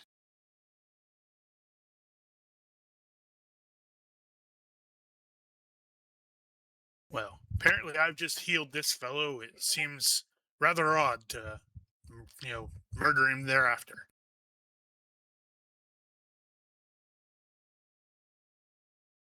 Sister Marin will say, it seems the gods, Solvreth or otherwise, want this one at least still alive. Perhaps there is purpose for you, a destiny that you have not yet fulfilled.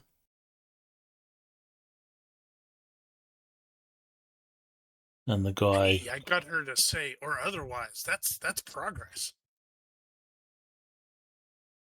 will suddenly, start thinking, yeah, maybe I am destined for greatness. No, I'm Jesus now. Mm-hmm. Yeah, no. He is No, now the he prophet doesn't. of Agalia.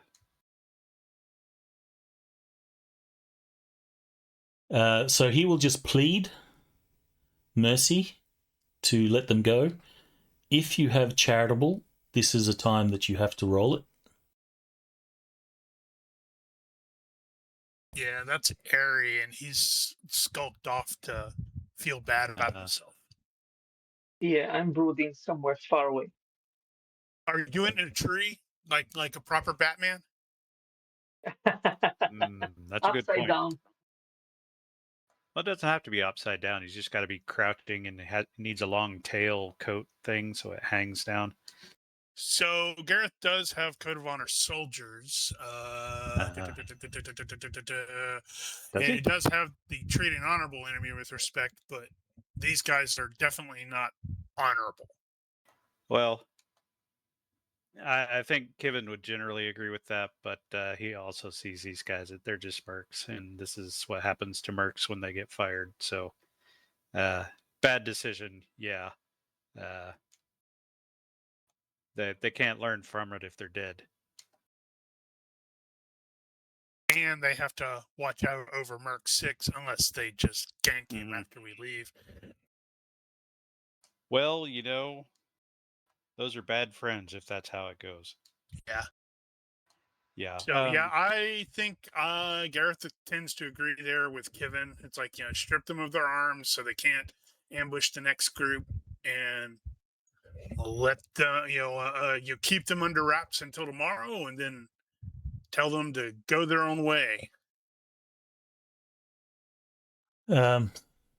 Kevin, or those of you that have like a sense of duty or code of honor soldiers or something to that effect, you might realize to strip them of their arms and armor, to strip a merc of their arms and armor is a pretty serious thing. Mm-hmm. You're basically taking everything from them.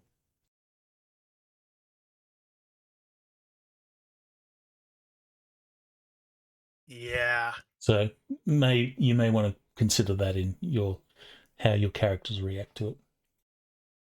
But Kevin would definitely know that to strip a merc of their arms and armor is, a really severe punishment.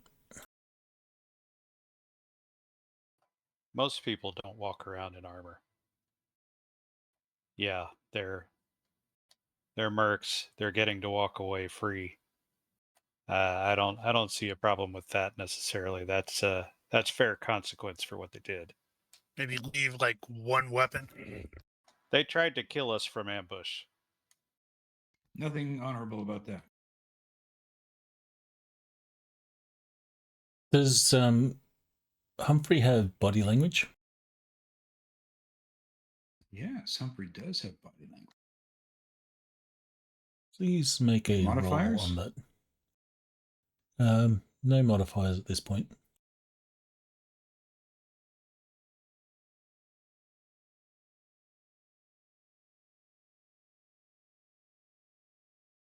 Okay, so that is a fail by 1, but you will fail for.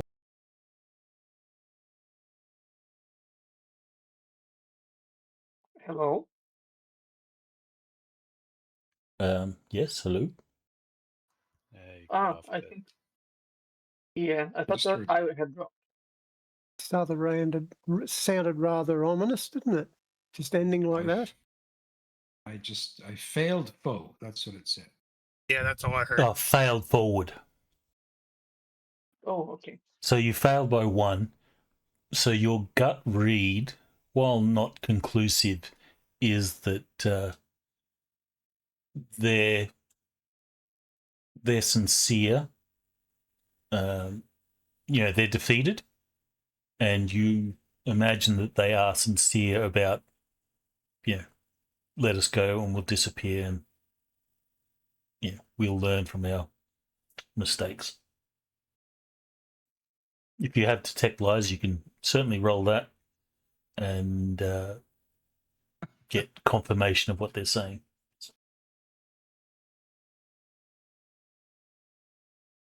Well, you're unable to ascertain whether their words correspond with their feeling, but you've got a sense that they're somewhat genuine. Yeah, I am sort of leaning towards letting the survivors keep their gear, but the dead don't.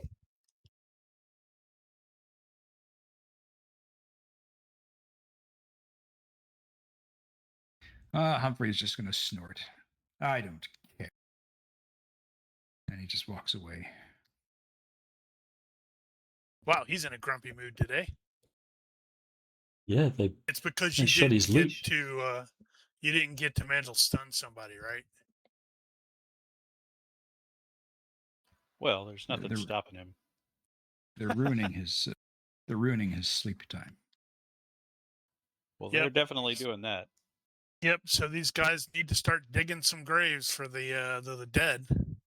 That is how you guys do it here, right? We'll recover what can be potentially recovered from the rest of them. Okay, so they will, with the exception of the leader who has scale armor. Ooh, scale, huh? The others have heavy leather. Oh, nice. There's amongst their weapons, there's a two-handed sword. There is the poleaxe. Hey, looks like we got a poleaxe now. Actually, no. Well, yeah, the poleaxe survived. He was the one that survived. And the dwarf with the maul. So that's a dwarf.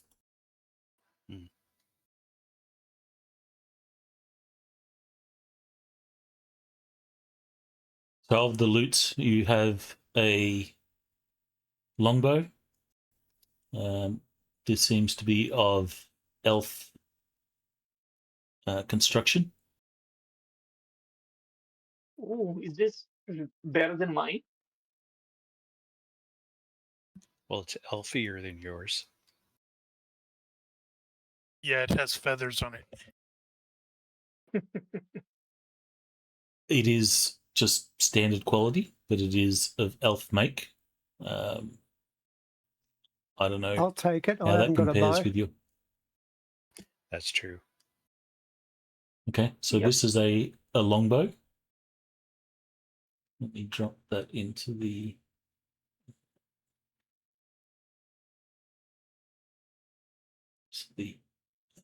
party sheet. Yeah, I guess we should do that. How many arrows? And Danger, if you are with a bow now, maybe I can share the arrows I have with you. Sounds fine to me.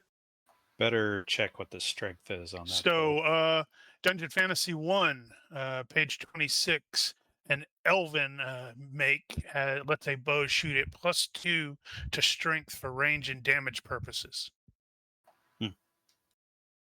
Wow, it has +16 cost factor. Well, yeah. So this bow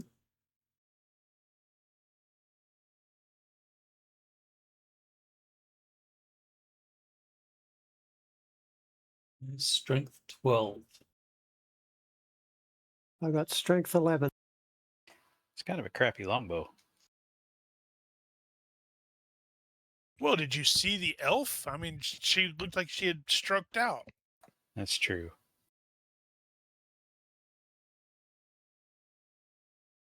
Keep in mind, elves are -1 strength racially.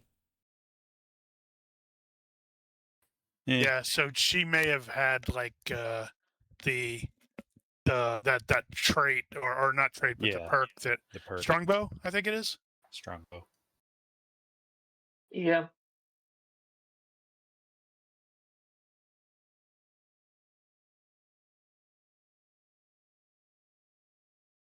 All right, so Unusually, most of my characters tend to have bow at least I a don't. point in it, and I don't. I actually decided to put 2 points into crossbow instead of bow, just because it seemed to fit me better. I was kind of thinking that too. Unfortunately, I don't own a crossbow. so it's a great sword. Are you going Right. to keep the poleaxe, given that the Absolutely. poleaxe guy survived? Oh, Yeah, we can Give give him him the sword. healing deal. Give no, him he the can cheap keep it. healing deal. Do it. No, I didn't. He can keep it. What about the guy with the maul? He survived? Did he keep his stuff? Who had a maul? The one of the dwarves. Oh, yeah. So he gets to keep it? Yeah, I see no reason why not. Are you interested in the shields? I mean, there's no reason Always not to hang interested on in to them. shields. We'll mount them up on the cart. See, we got how many? 2.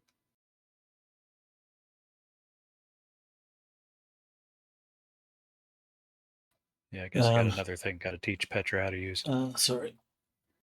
You know, their 2. GM, there's this awesome thing that you could have done beforehand called a parcel.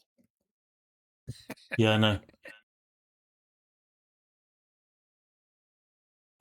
What about the armor? You keeping the armor?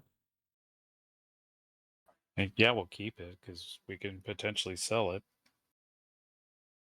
even if we're not going to Yeah, wear it. or I could complete my armor set because I only have torso and legs.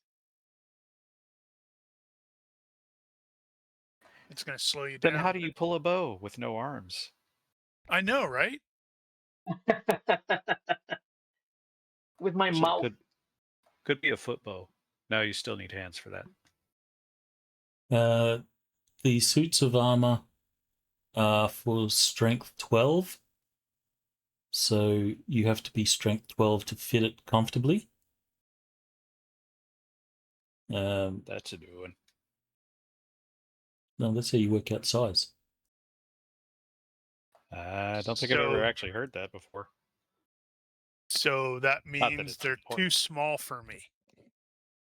However, the suit of scale is sized for someone strength 13. Still too small for me. No, you could take it out. Yeah, I was looking at it. It's maybe. I mean, it's 10 pounds heavier than my hauberk, but it's only got 4. It isn't 4/2. Right.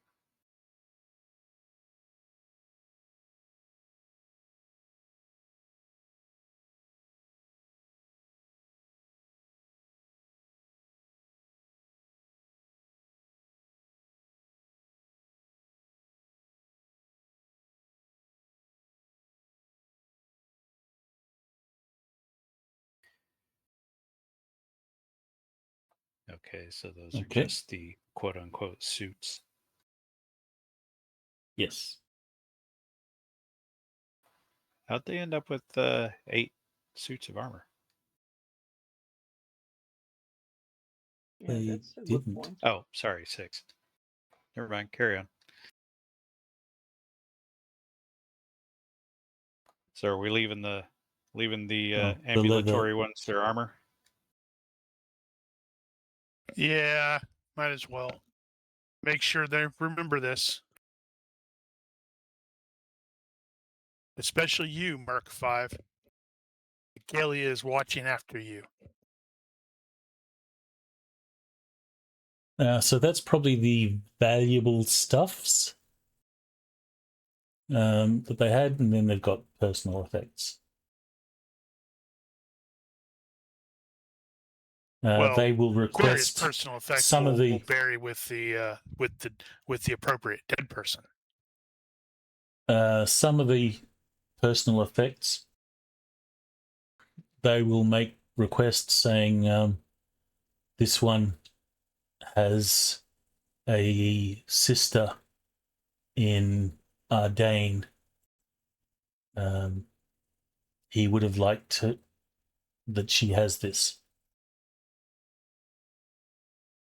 Then that is your task before you, Merc 5, is to return all of these. And the gods will know if you decide to hold on to it or sell it.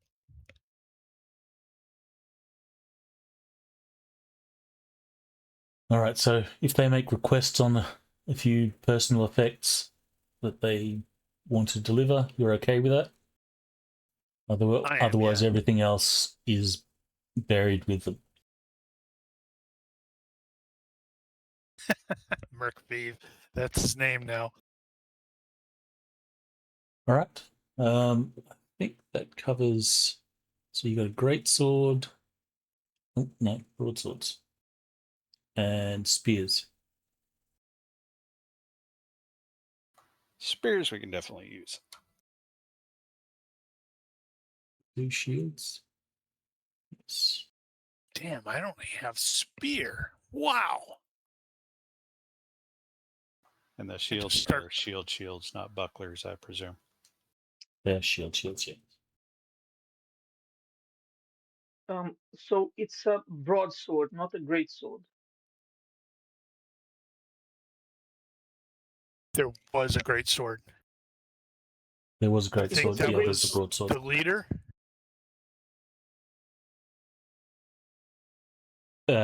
No, it wasn't the leader. The leader was sword and board.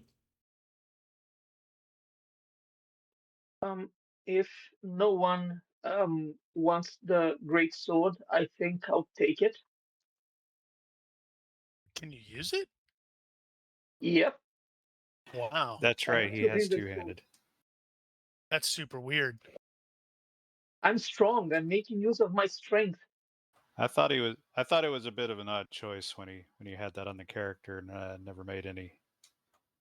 Never actually said anything about it, I guess. That was deliberate. I wanted to, defy expectations with a two-handed wielding sword ranger. I was kind of thinking maybe they had something more like a katana in that area. Yeah, I just want to do massive damage, and I'm strong. How strong is he? He has 13 strength, but one extra for lifting ST. He's so strong I can smell him in another country. Uh-huh.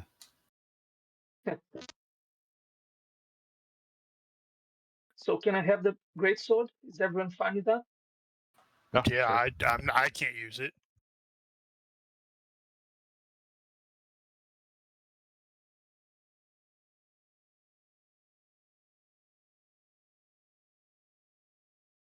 Look, we've got a backup thrusting broadsword. Sweet.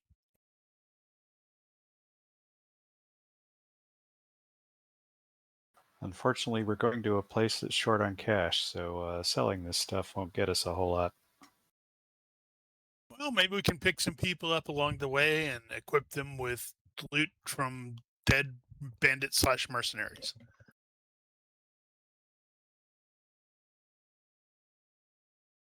Okay, so moving on, you guys will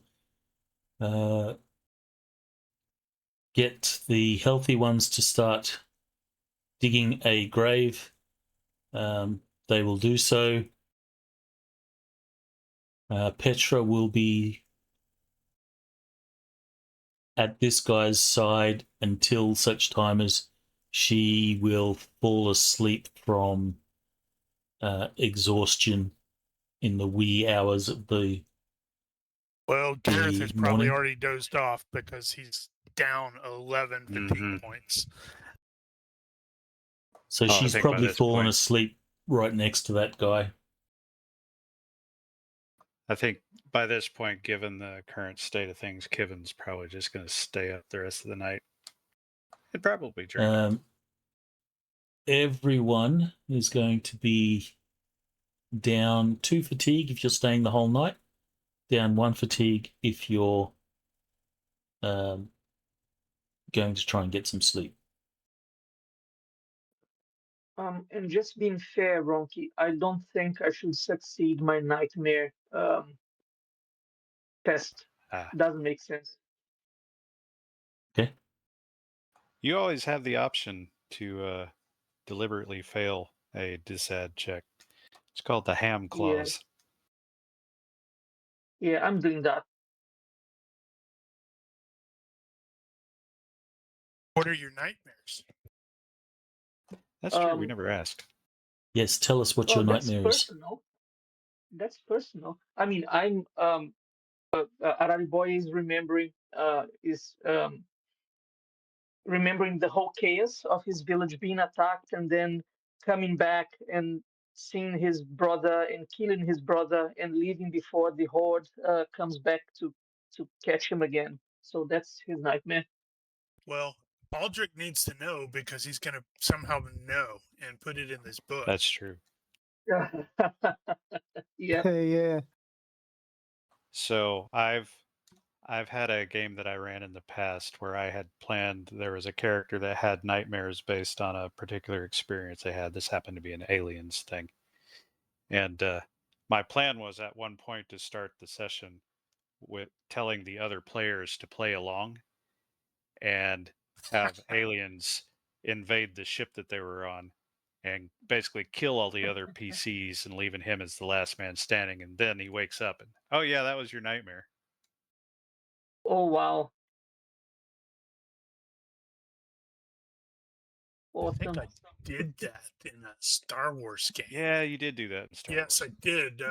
We're playing Star Wars, and the entire group was like a team of soldiers for the Republic, the New Republic, and they had lost several other characters. They died during various stuff, and it's like, we started a session where nearly everybody was getting killed, and it was the guy who was coming in to replace it. He was having a nightmare because everybody had heard about this group. Good times.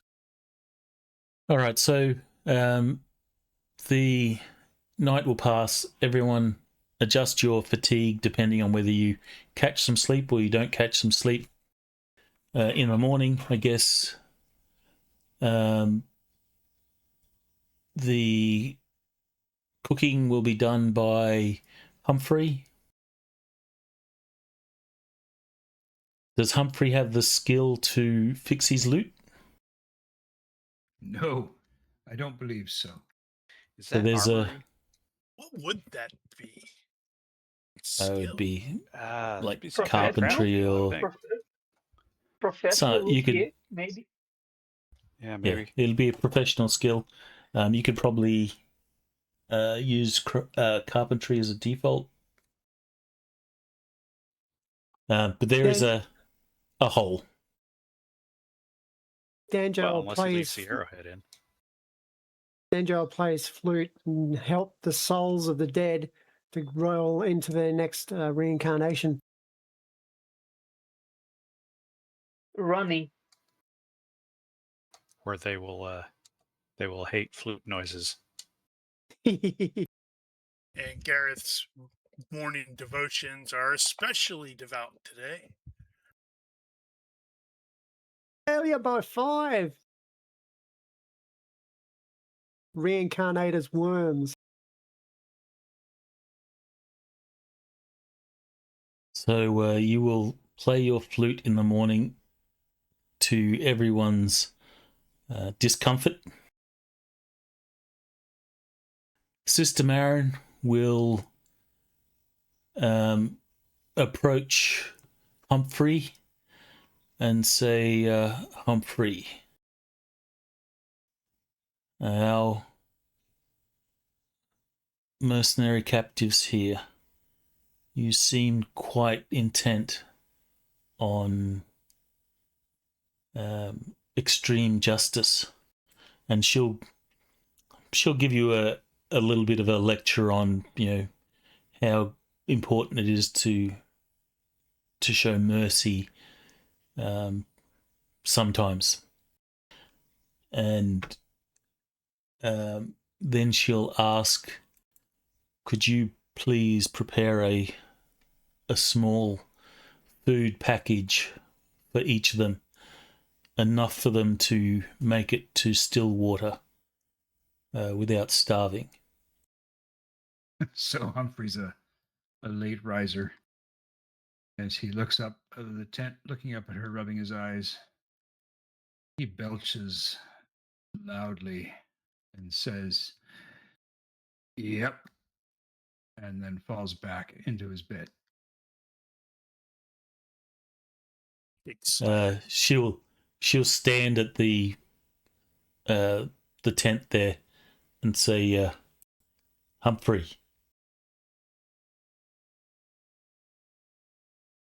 Go away.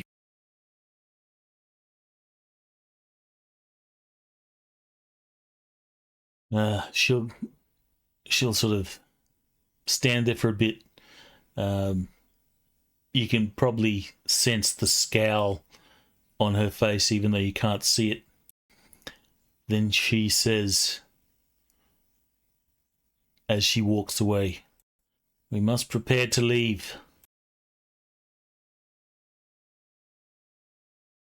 So Humphrey will crawl out of the tent and adjust his clothes and then start making food packets for them in a very vigorous way, and mutter something about something under his breath about that woman could suck lemons, something to that effect.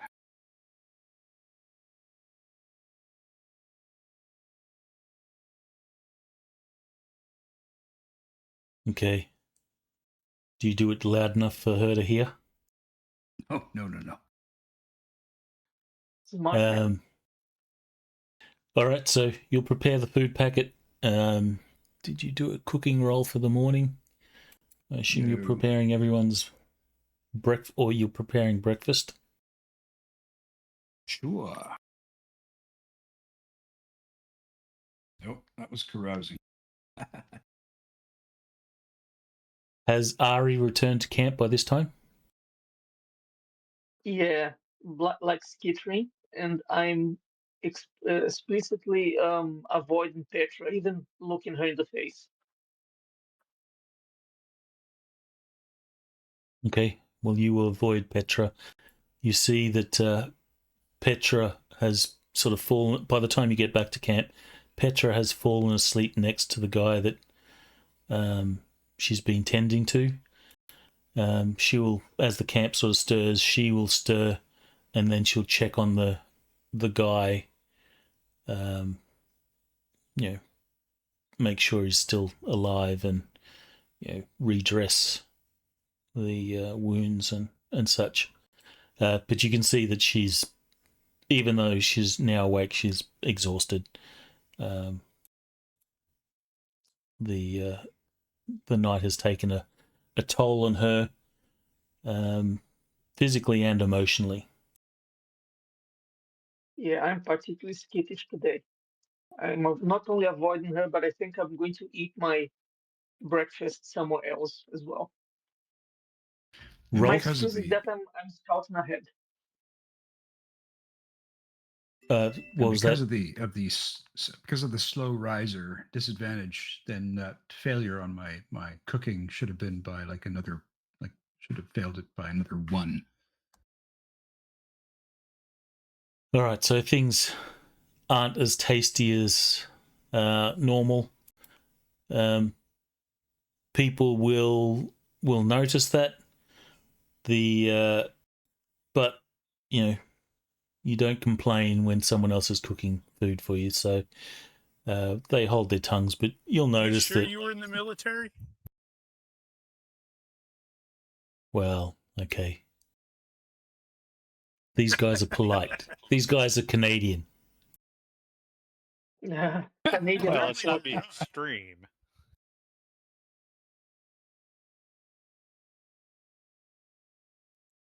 So Rolf will also approach Humphrey, and he says, "Our prisoners deserve a meal too."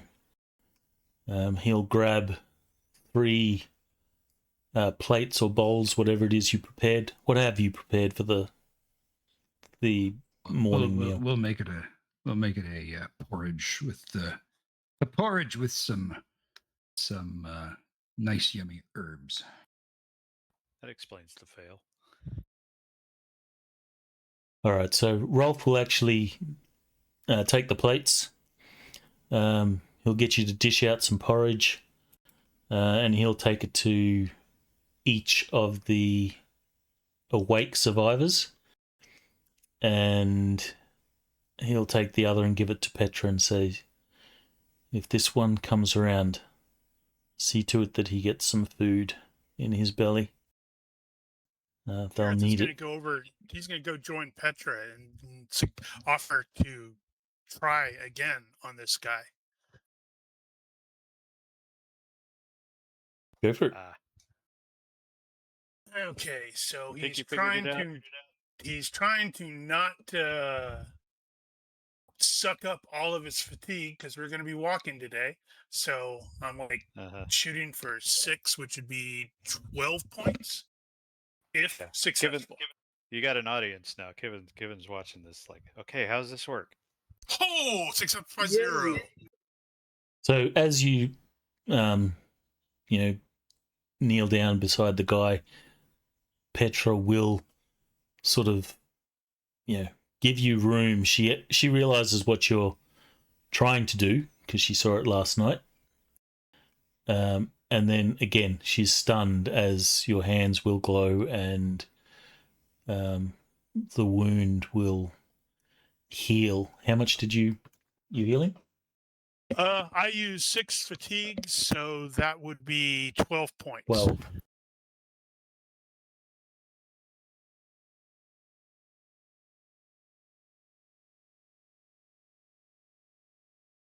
Well, he's not in danger of dying anymore, but he's still not above 0. But he could theoretically regain consciousness. He automatically regains consciousness after 12 hours. Actually, it's less than that because he's now greater than minus hit points. So after doing that, he will sort of come around. I knew a guy back at the steel company. Said he knew a guy that said he was healed like that. I never believed him, of course. Didn't think it was possible. So Petra will just watch in amazement. When the dude comes around, Petra will say, "Don't just rest. Don't get up yet." And she'll explain, "It is a miracle that you're still with us. You nearly died last night." And the dude will sort of, have a moment where he realizes he's waking up, and then it sort of dawns on him that he's in the camp, and the other guys are sort of prisoners under watch. They're not tied up as they're eating their food. And also but they're owl. under watch. He will be suffering some owage, and of course he's going to be confused because he got murdered last night, so he should be dead. Gilead and then shows fit to heal you through me. Whew, I'm kind of tired now. I'm going to sit down for a couple minutes. and then Petra will go on to sort of feed this guy while he's laying down, and eventually, it is decided that you strike camp. You're only going to get sort of half a day travel due to stuffs. Late start. Mm-hmm. You will send the guys on their way.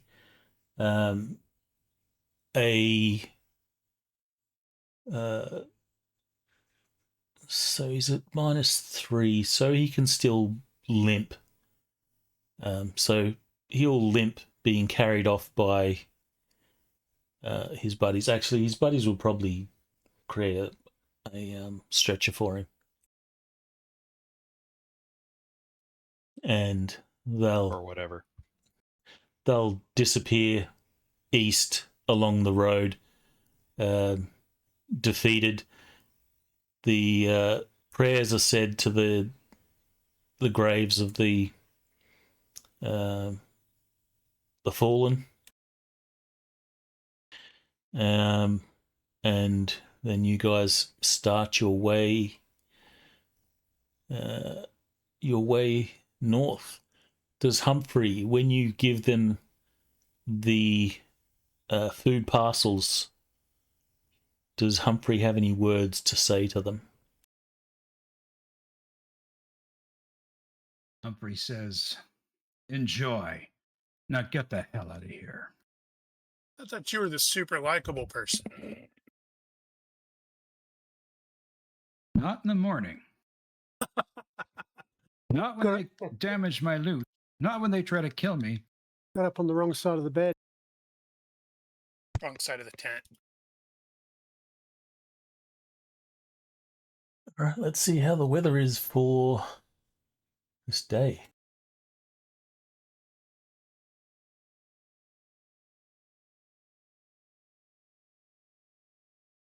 I don't know about you guys, do you occasionally get lag spikes? Well, hadn't noticed anything. Yeah, me neither. All right, so the day is passable. Ari, you're Like welcome to most make days. a weather sense roll if you want. Of course. Is that going to have any So- effect if it's passable? Ooh, I'm too tired to notice anything. Well, the weather sense isn't going to give him any sort of idea of how the day is going to work out, but gives him the opportunity to spend points on it next session. Well, there's that. No, normally if you succeed on it, that can mitigate some of the penalties, but if there are no penalties, there's nothing to mitigate. Yeah. Lucky us. Which makes it easier. Makes you look like a pro. Okay, so you will start along the way. You're going to get half a day's travel, so 25 miles. Gonna cut Petra a Unless break we today. fail our hiking checks. Well, there's that. Cutting Petra a break today. No training. I absolutely failed my hiking check. She will actually then sit in the cart. She'll sleep at times and wake. She'll sleep and wake and sleep and wake. But you can see that her mood is clearly down. Yeah, at some point we stop for a break. Kevin will get her to the side there and see if she needs a drink. to quiet the demons. Oof, that was That's bad. not You don't- helping. Are you going to turn her into an alcoholic? He is. Not intentionally. What's hiking default to again? I think Health I'll minus re-roll. 4. Or I health think minus I'll 5. use my luck. I think it's Sorry, minus I think 5. I'll use my luck.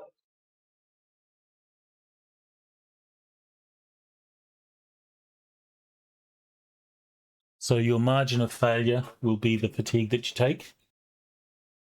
Yeah. Keep in it's mind minus you 5. keep in mind that you recovered your fatigue from sleep. You've recovered normal fatigue from sleep, but you have not recovered the fatigue from lack of sleep. Right. For those of you that took lack of sleep.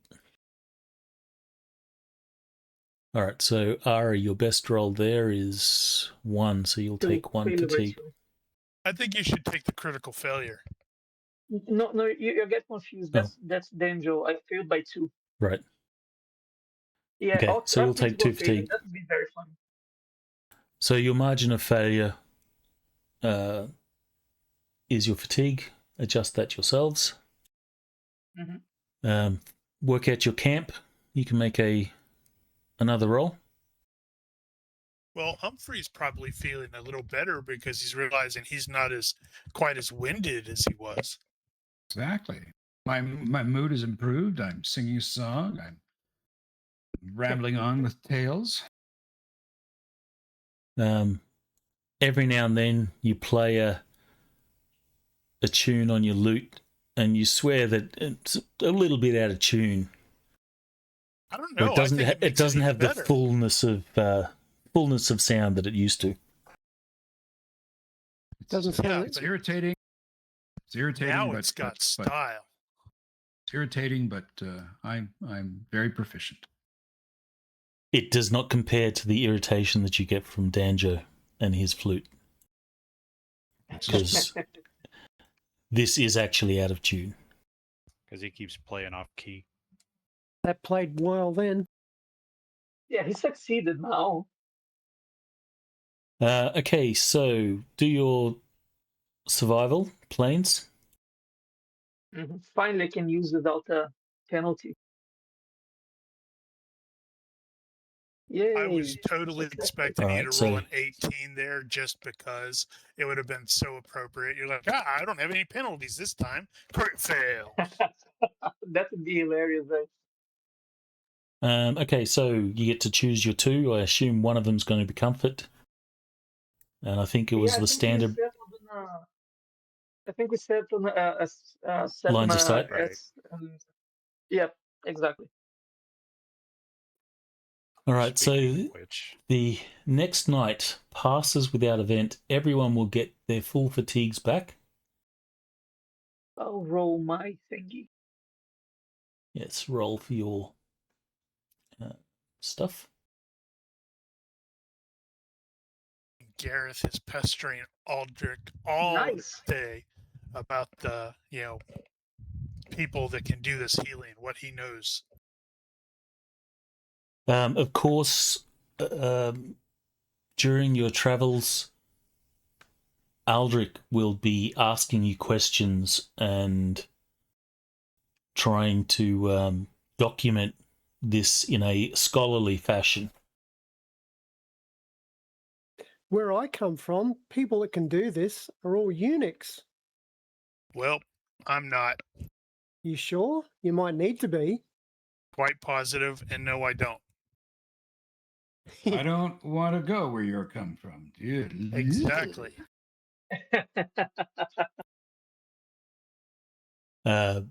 Rolf will chuckle. He says, "Yeah, I don't think I'd like that place either." Well, it's either be a eunuch or die.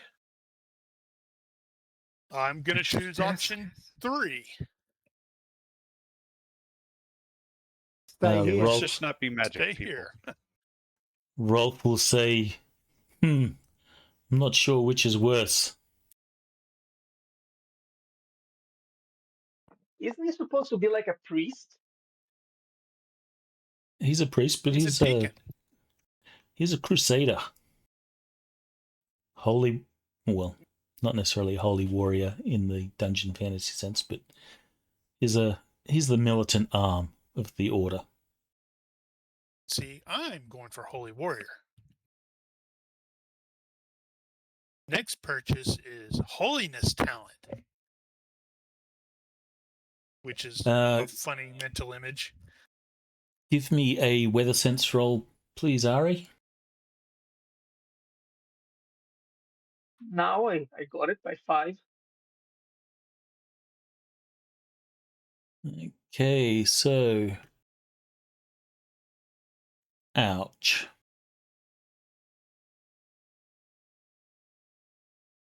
Ooh, that's horrible.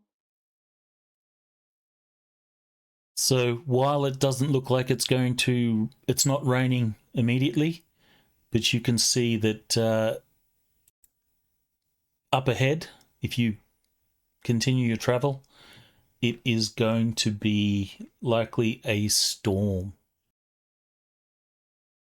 There's big, thick, dark clouds that are rolling off the hills of the Seven Hammers Mountains, falling into the valley ahead. I'll probably suggest, Rolf, that we, don't travel today. We wait for this to pass so we can, go unhindered, or at least with less of a challenge. It's also going to be a bit hard to, see where we're going. If that is your suggestion, Rolf will speak to Rolf will gather Sister Marin and the rest of the PCs. We may want to shore up once he points that out, may want to shore up the camp as well, like possibly relocate it to someplace higher. Yeah, I was going to say, maybe we need to find a cave or something. Is there a cave? So Rolf will say, Araraboya has informed me that the weather is going to be extreme up ahead. I trust his judgment. We need to decide if we are to travel or perhaps take extra shelter. What are your thoughts? And he's sort of looking to the group.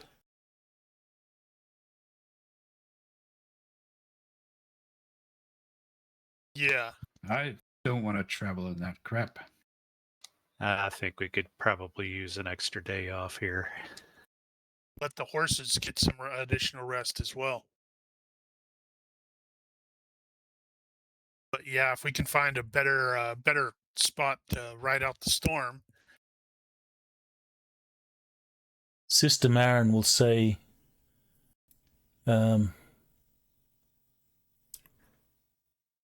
Master Ari, how many days are we from Ashford? Do I know that? You will with a navigation roll. Okie dokie. Success by 3.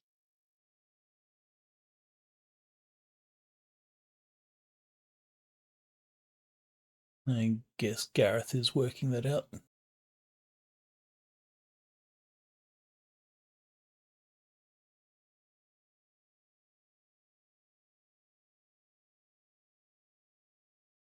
Well, if the weather held properly, it would be about 3 days, as long as we stuck on the road.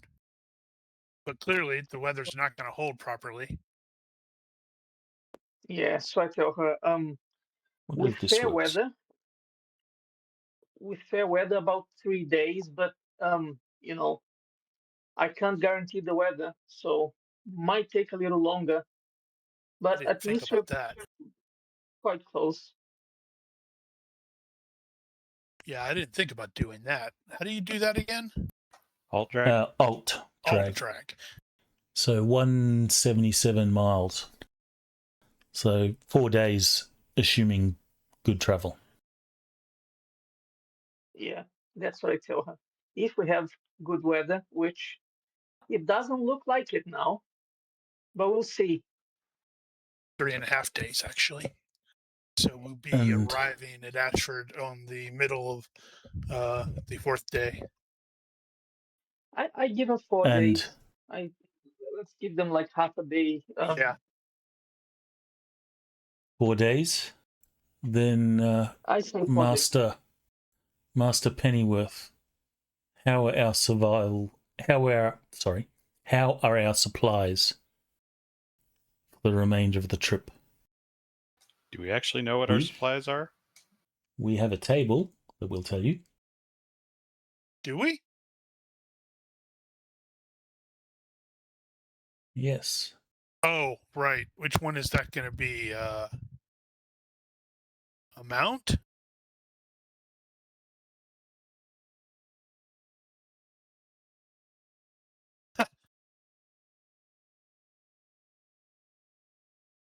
Well, that kind of says it, doesn't it? Apparently, not enough. I guess that includes the. I guess we spent too much venison on salt. Yeah. Perhaps we'll have to do some hunting. I mean, some of you will have to do some hunting. I'll do the cooking. You do the hunting. Yeah, I'm on it. And I'll take the opportunity to scout a bit ahead to see how things are looking. So in this case, not enough will mean you will have run out by the on the 3rd day. So your 4th day, which you expect to arrive at Ashford, you'll be doing it on sort of hungry tummies. Right. So we technically could make it. But that's 4 days, but you're going to spend an extra day not traveling in the storm. What day should we? What day is today? Is 62 or 63? So it's 2. Let me update the calendar. 61? Yeah, I was totally thinking one of the improvements Fantasy Grounds should do is let PCs actually have entries on the calendar. I think you can. Doesn't let me. So if you double click on a date, it doesn't let you do stuff? Nope. Unless you have already added something there. And I can look at those. Okay. Oh, okay. Well, there is the add journal entry. No, that doesn't It work. doesn't do anything, at least for me. That's So why they I was attacked like, on the because night. I was gonna add something on there, and I'm like, oh, I can't. You had an uneventful night. The next night. So this is the morning on the 63rd. Okay. So as part of Gareth's disciplines of faith, one of the things by now everybody has probably noticed is every 4th day he doesn't eat anything during the day. Not until after the sun goes down. Humphrey eats his portion.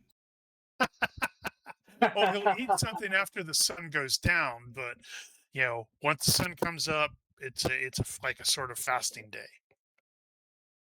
He is Dalian. He does not eat, so I eat for him. There's no way Humphrey is ever going to not have a meal. An empty stomach is just unheard of.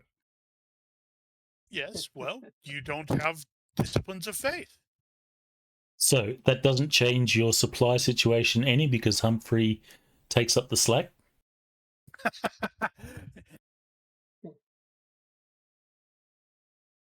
So, yes, we're going to have to go shoot something. I'll dress it. I'll make it.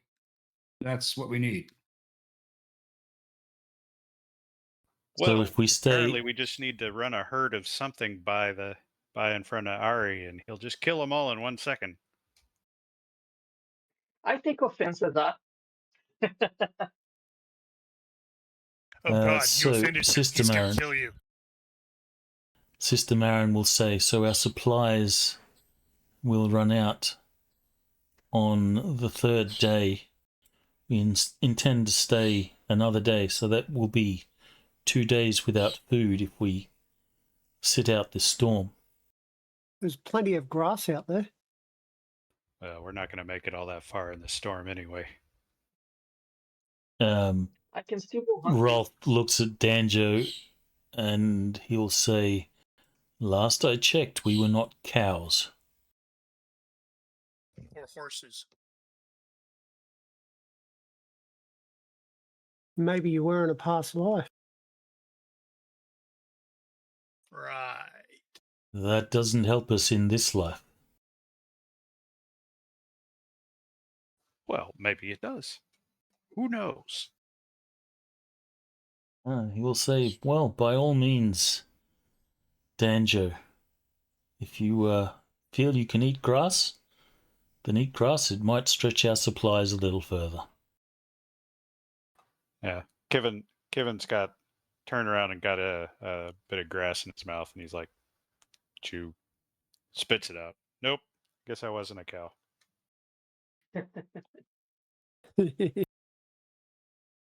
So what'll it be? Rolf says. Oh, do we camp? Find a better campsite? Drier? Or do we risk it? I suggest that maybe you find a higher ground. In the meantime, we'll try finding something for us to eat. Well, we've got We things haven't to eat. Something more to eat. We just need to get some supplies stocked up. So this might be a good time to go hunt some up. We haven't seen a shortage of wildlife out here, have we? No. No. Yeah, there's plenty out here to eat if we need to. I have no doubts we can get what we need. Very well. So is the decision to camp, find better shelter, wait out the storm. Well, that's probably our suggestion. Yeah. Yeah. Seconded.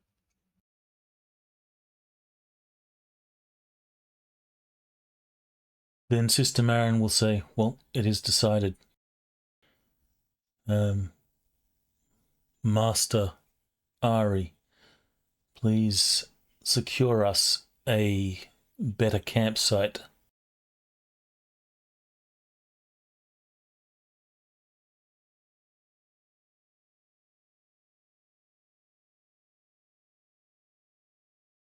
Maybe another So you can make... survival roll. What's the penalty? It is -2 on survivals.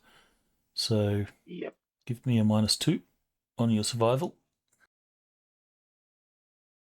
Wow. Oh my Okay. God.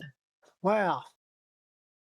When I got was the last time he used that? Because holy cow, he's putting this at the I got a bottom of few. the. So 1:49 your time was the last time you used luck. Yeah, no, that's, yeah. Yeah. That's terrible. We're all gonna die, guys. So Oh we my find God. this So- great spot and it mudslides on us. Well, you have an option. I guess he doesn't find a camp with any of the traits that you need. That's true. So we just remain in Or- the one we're at. Which means you can come back to this camp. So there's nothing, by the time the storm sort of hits, he's found nothing where you have sufficient time to get there and set up the camp. So the decision is to stay, I guess. Yeah. But then that makes Keep your current sense. camp. But then wouldn't this be like kind of not facing the critical failure? Maybe something Oh, happened to me what then, does- you know. DF-17 say? 16. Is it 16? I thought it was 17. I believe what it was right. was if you crit fail it, you find 0 of the 3.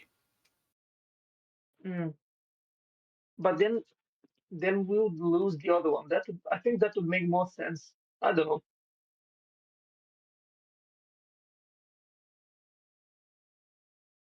Sure. I like that.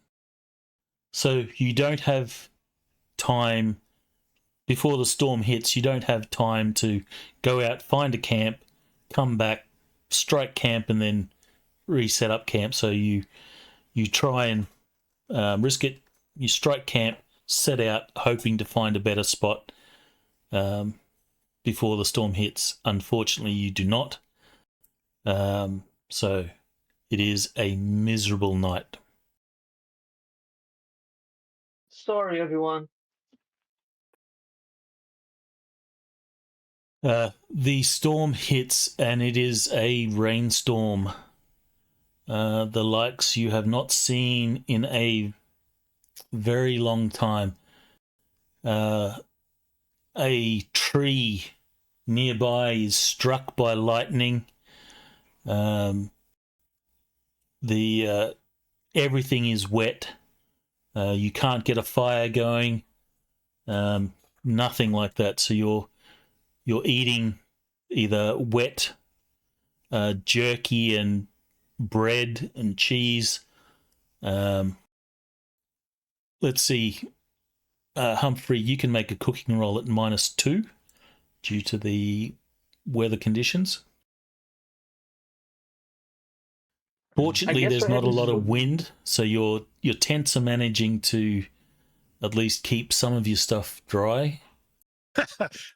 That's appropriate. And wow. It is just miserable. Humphrey, you're not able to get a decent fire going. Soon as you get some embers started, the rain comes in and it just drowns it out, and you're not able to do anything. It's a thoroughly unpleasant night. To make everyone feel better, I'll play my flute again. Well,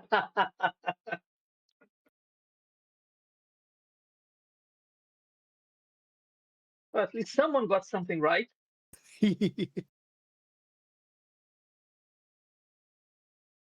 So Danjo is a quite energetic person.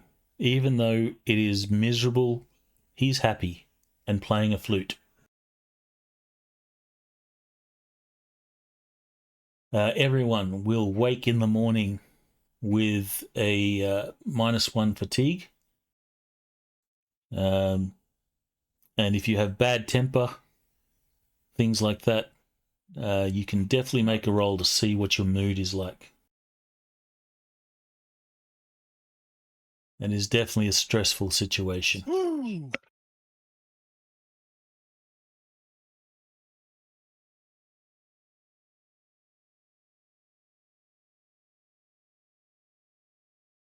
And I managed to make a half decent meal. Just barely. which is a minor silver lining. Well, actually, it's a silver lining on the entire ordeal of the night.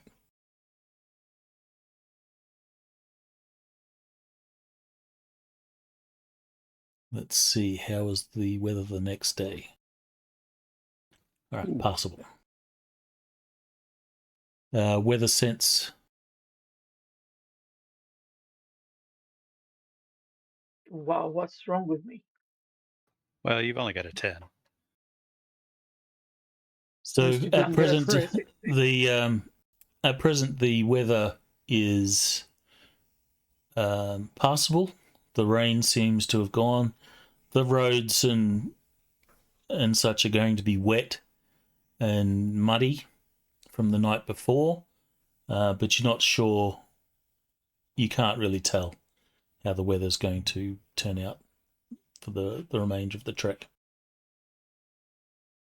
Well, since it's passable today, that suggests the hard part of the storm was actually relatively short. Is the decision, Makes since sense. it's got, kind of falls to you guys as the guides and security, is the decision to move on again? Yep. And if What? possible, we should probably have Ari trying to do some hunting along the way. Don't remember what if is- that's actually possible. It is What is possible, our- but What is our hiking schedule How do you mean as by far that? as start and stop? How long are we hiking? well, normal Has that days been hiking, I established? think 50 that's 8 miles. hours. I think it's 8 Because 8 hours of hiking is the standard. we could try to stretch that out a bit and make up some time.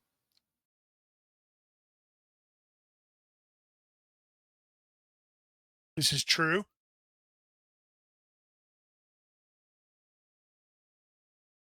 Humphrey, since you Just are going to start. responsible for the food and supplies, can you make a note that you only have 2 more days of food left? I can do that.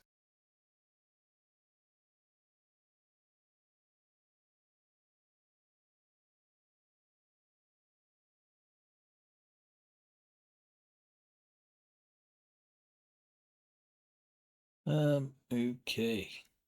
So the intent is to travel. Please work out your next day travel.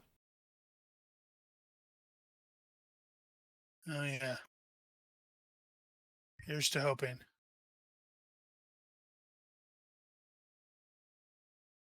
Damn.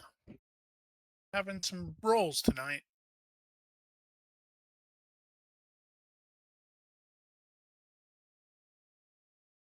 Set out again along the road. The road looks the same every day. That's what it's like in the plains. Should have it generate So- one further down.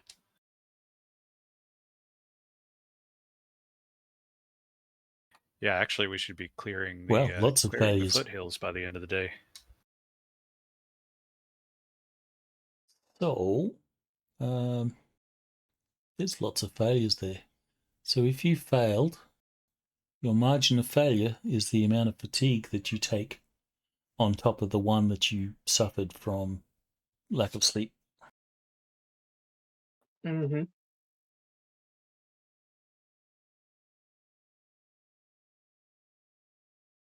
All right, so 1 second, I need to find my place in the notes.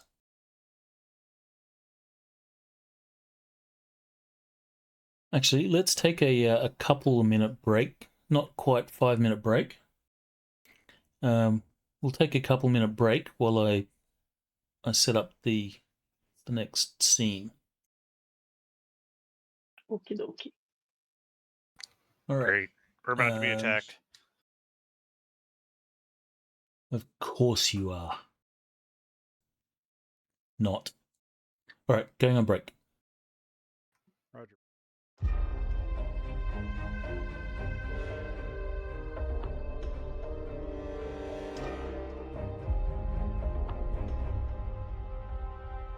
Okay, we are back. All right, so towards the end of the day, you will see that the road bends around a low rise and then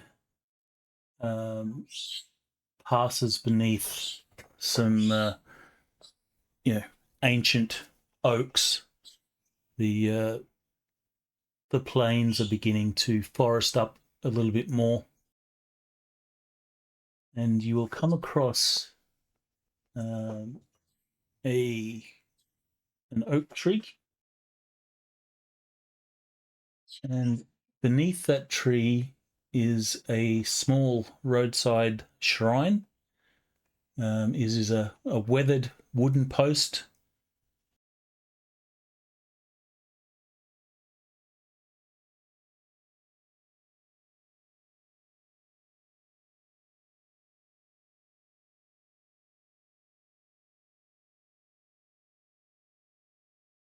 It has like a roof, and you see this thing is like covered in knotted cords.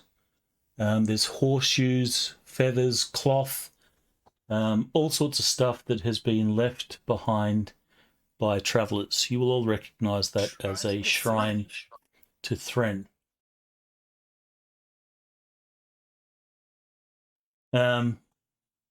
A group of people has made a camp beside it under the tree.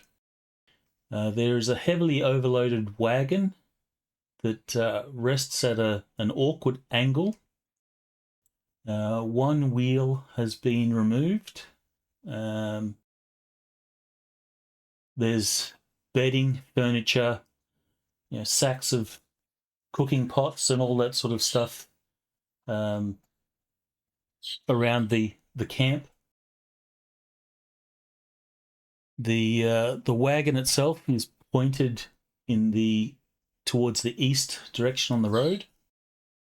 There's a canvas shelter. You can see, or you can hear the sounds of coughing coming from this canvas shelter. So there are people. Yes, there are people. There is a woman. This woman that sort of watches you. She's at a small cooking pot that is suspended over the fire, and she's,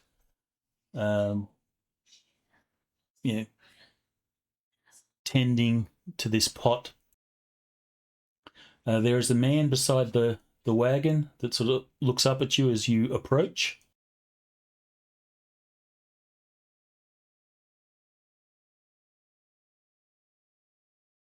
This guy.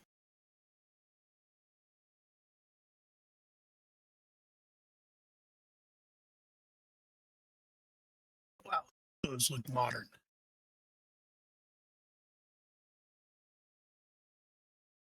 Well, Yeah, don't knock the sort AI. of. Better than I could do. The tree falls, you die. No.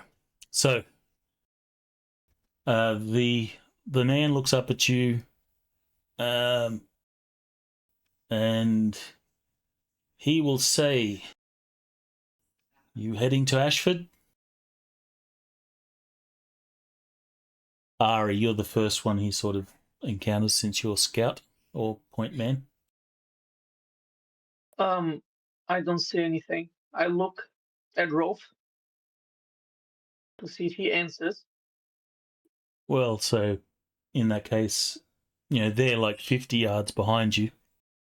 You would have to wait for them to catch up. Yeah, an awkward silence lingers until Rolf arrives. He holds a finger up. So this guy will note the awkward silence and then stand up. You can see his expression turns from one of like greeting to like, this is a little awkward. This is weird.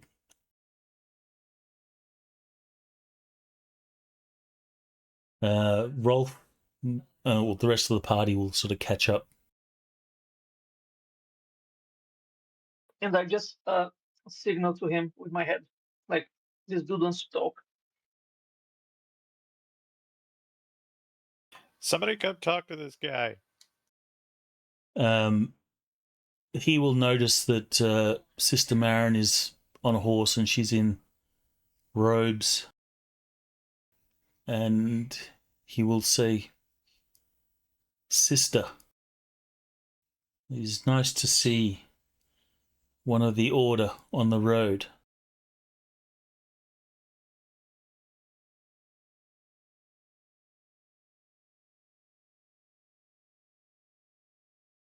She will say, as she sort of looks over the camp, she says, "You have some troubles with your wagon." He will reply, "Yes, we have been heading to Stillwater. Unfortunately, our wagon lost a wheel, and I'm trying to repair it. Unfortunately, I'm a far better farmer than I am a cartwright. We've been stuck here for a couple of days. And in that time, some of my family have fallen ill. We would be blessed if you could have a look at them and perhaps provide some healing." Sister Marin will dismount, and without a second thought, she sort of starts to walk over to the camp, at which point Rolf will quickly step up beside Sister Marin to basically be her sort of bodyguard. We go over to the wagon to see if how tough it's going to be to replace that wheel. We're technically here to be the bodyguard, so we should be securing the situation to the extent that it looks like it needs it. Aldrich will sort of just sort of stay, and he'll be watching. He's cataloging everything. Well, he'll be noting because he needs to do the recap for the next day, or his journal for the next day. He's listening to their secret thoughts. Petra will have you allowed her to ride the cart again today, considering the miserable night? You got time for that. She's got to, carry the pole thing. Is that last night? Yes. Right. It was a shitty night. But no, she needs to get back to it. I had some new training in mind, but I don't want to backtrack. Okay. Well, then she will rest the pole arm up against the cart, and she will sort of hurry along and follow Sister Marin.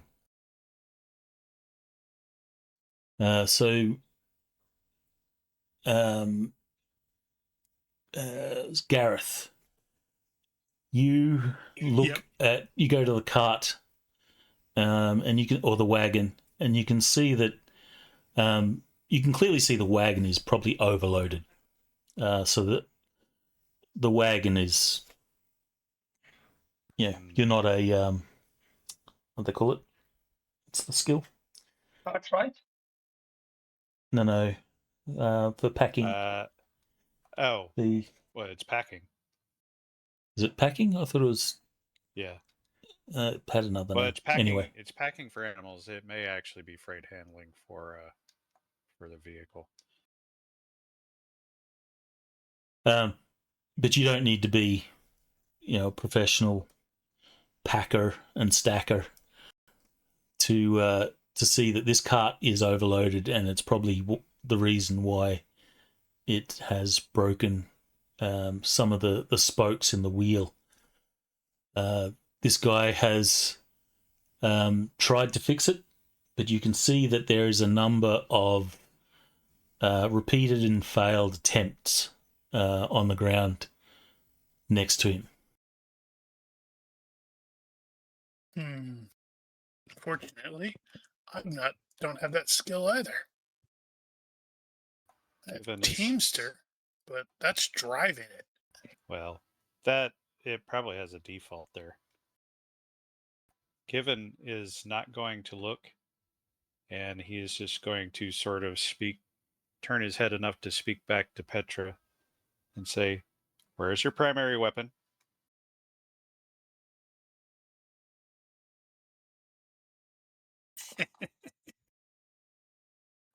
Is it within an arm's reach? She will look back to the cart where the polearm is waiting. She'll sort of touch the sword at her side. She'll give Kivin a sort of look and pause as she's obviously contemplating something. And then she says, "Not now, Kivin. There's people that need help." And she'll just sort of push past you to the canvas shelter that is set up where the sounds of coughing. Those of you that are sort of traveling with Marin will come to a spot where there's these three people.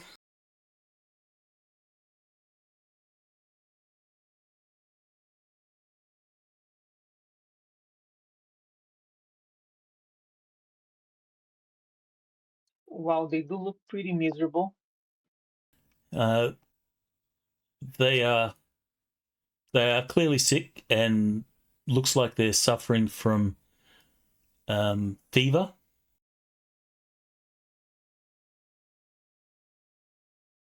The woman that was at the pot, she'll come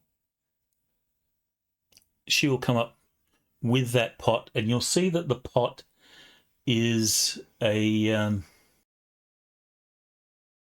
it's a cooking pot that is considerably more water than food. And she will say, "Sister, my name is Lissa Ma. That over there is my husband, Edrin.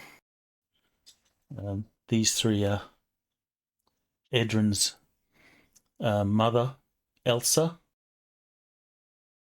and our friends, Davin and Cora." She says, we were heading out from Ashford, hoping to make Stillwater. Then the wagon broke a wheel. We've been stuck here. Yesterday there was a terrible storm, and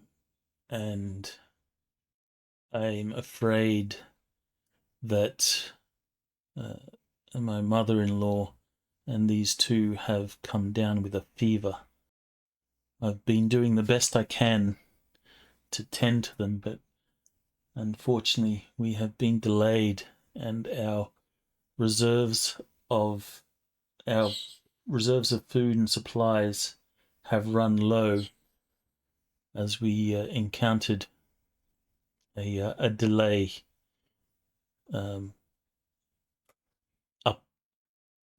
delay back. We encountered a delay at a bridge, and she points, down the west road.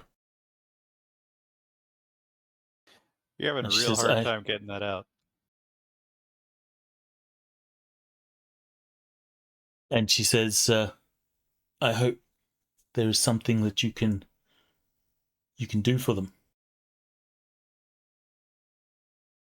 And Humphrey will say, "One moment.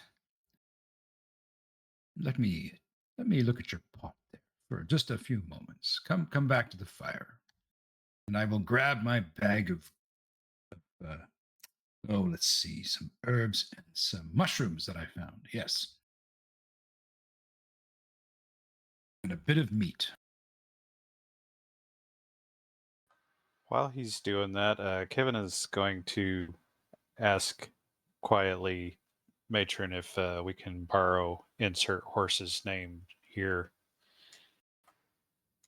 for a minute. That also reminds me.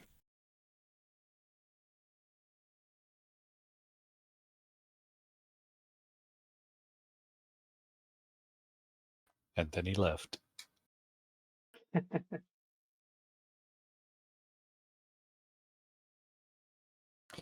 Well, since he's buggered off for some reason, basically he was gonna get the horse and take it over to Boyo.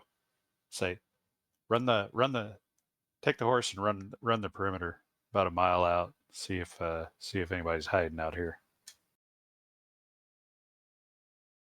Well, I was referring.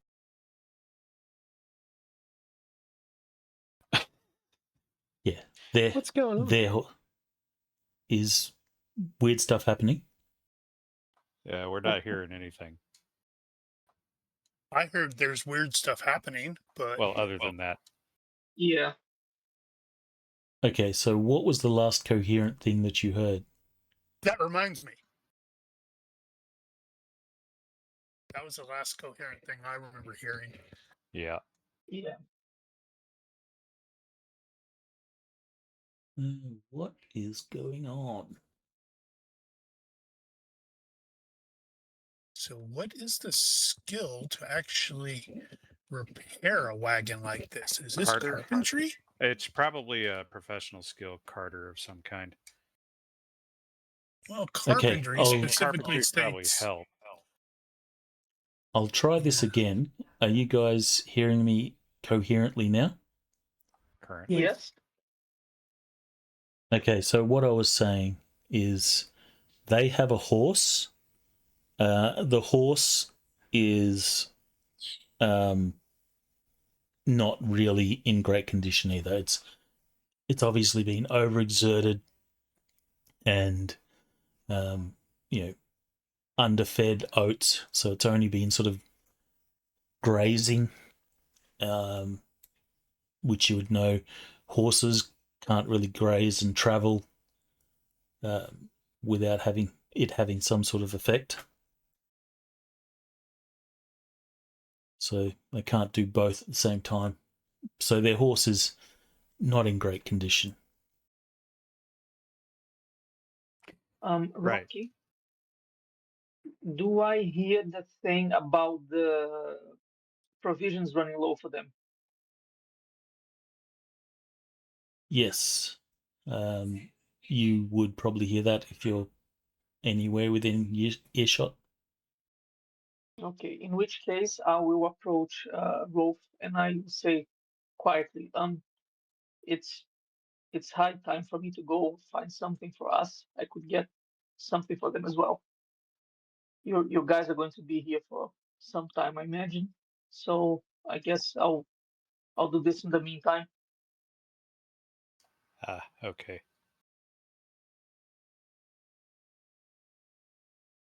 Okay, so while Lissa Ma is sort of explaining the situation and just before Humphrey drags her away to stock her pot a little bit better, Petra Phrasing. Dirty mind. it didn't become that until you said it.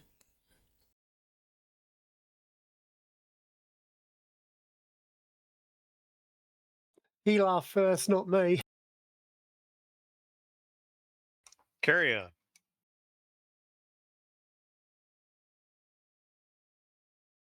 Carry on camping. We lose him again. You He's can't hear me? disappearing a bit, isn't he? Nope. Now we can. Barely. What is going on? I wonder if my push to talk button is failing. Now every time you pause, we're going to be wondering.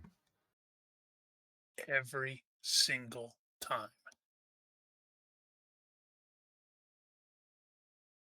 We're wondering now. Can you hear me?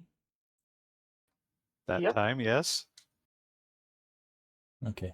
This sucks. Okay, so I will say it again. Without hesitation, after Lissa and Humphrey go off, Petra, without hesitation, climbs under the canvas sheet that is covering them, and she will start to, basically assess each of these people, and she'll sort of turn back to Sister Mara and says, "They're all burning up with fever." And of course, the young boy there, he's probably 18, will sort of cough, but they all do look very very unwell. Sister Marin will say, "Rolf, have Ari or have everyone set up camp here. We will camp alongside them and tend to these people. It would be a violation of our oath to continue on and leave these people who are in obvious need." Rolf will say, "Of course," and he will then sort of go off. Okay, so adjusted plan.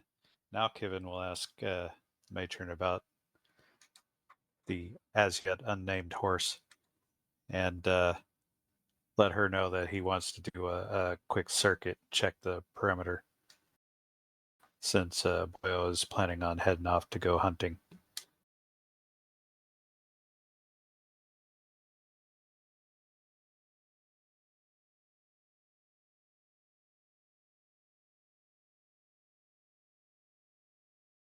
Yep. And we lost him again.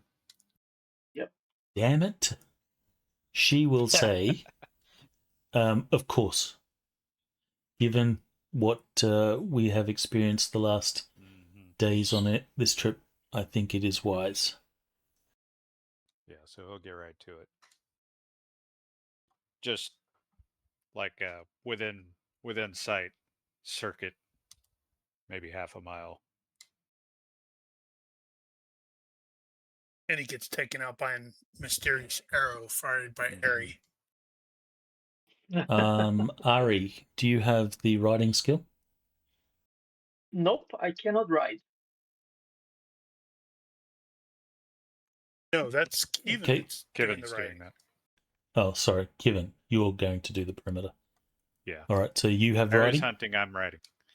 I do have riding. 13. Okay. You're welcome to make a roll, though you are just sort of sitting on it. You're not doing anything that really requires a roll. I'm perfectly willing to avoid the roll at this point, just in case I have a Boyle transferred his dice over to me. Let's just not take that chance. A quick Can perimeter. Gareth fix a broken neck? Can Gareth fix a what? A broken back?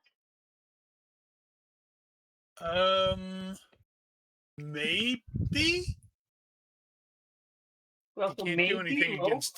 He can't do anything against diseases right now because it's injuries only.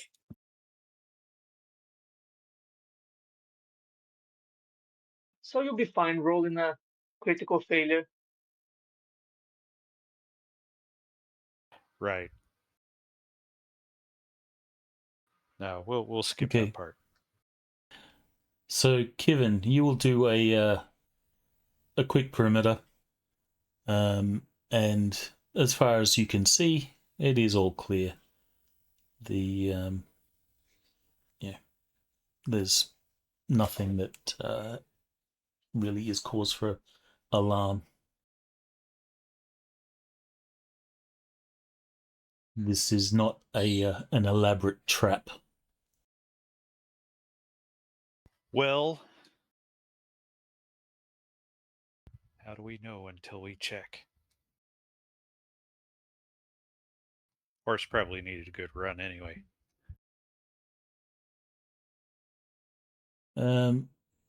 Since Humphrey, you go off and grab some food. Humphrey, you'll make a quick. And you're gone again. Make it quick. Can you hear? Can you hear? Yes. Yep. Okay.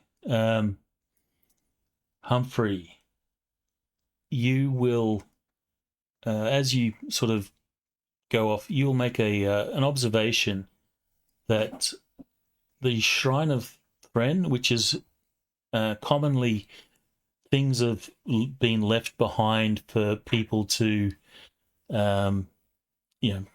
bits of food, some coin, all sorts of stuff for travelers to swap. The tradition is that you take something, but you give something back that is useful for a traveler.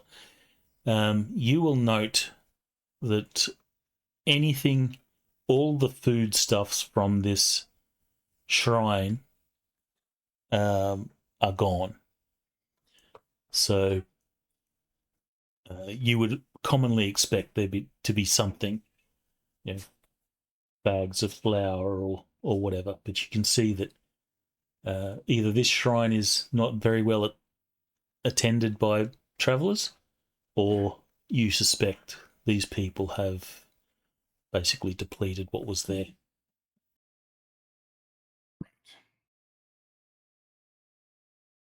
Well, I will get whatever broth she was making. I will definitely improve upon it with some healthy meat.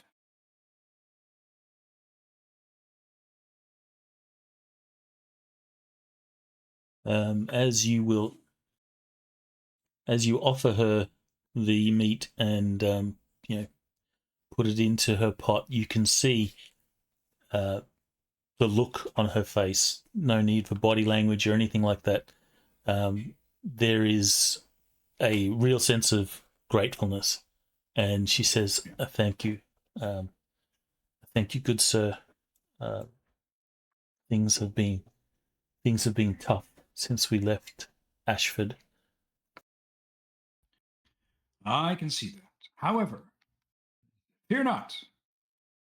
I am going to take over your fire. I'm going to make some delicious dinner rolls for everyone.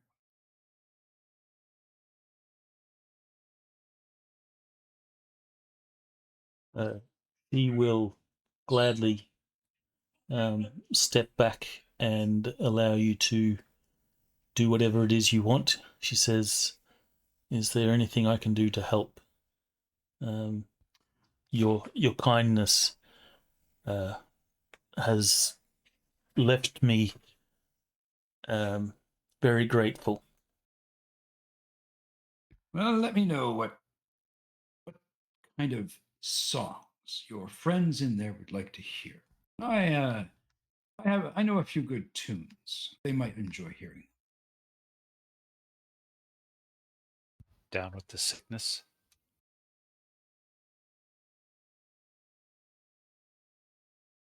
Don't die of the plague. That one usually has even better.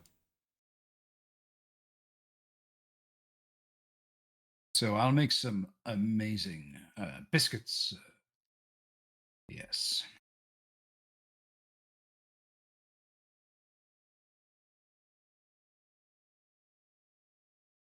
Okay, well, you will start. Is Gareth or Edrin will say, Sir Knight, I am Adrian. Oh, I'm no knight. He Merely says a my poor apologies. fool in armor.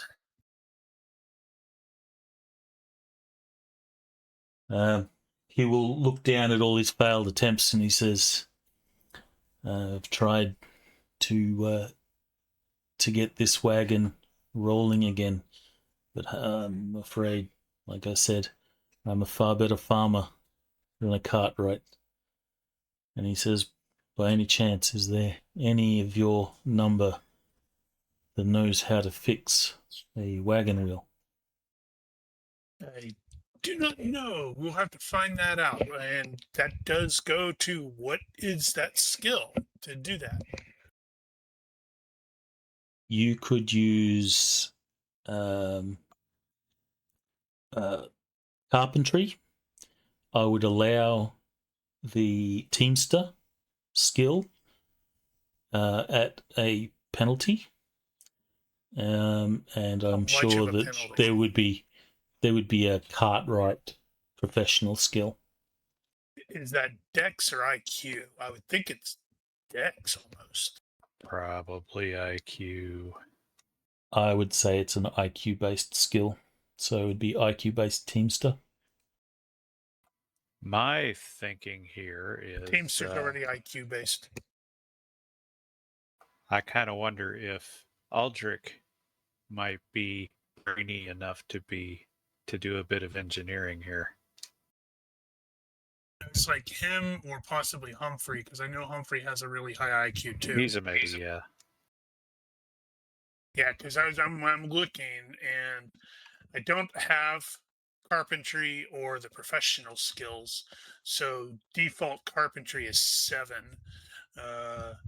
The default professional skills are 8 for Dex or 6 for IQ, and my Teamster's only 10.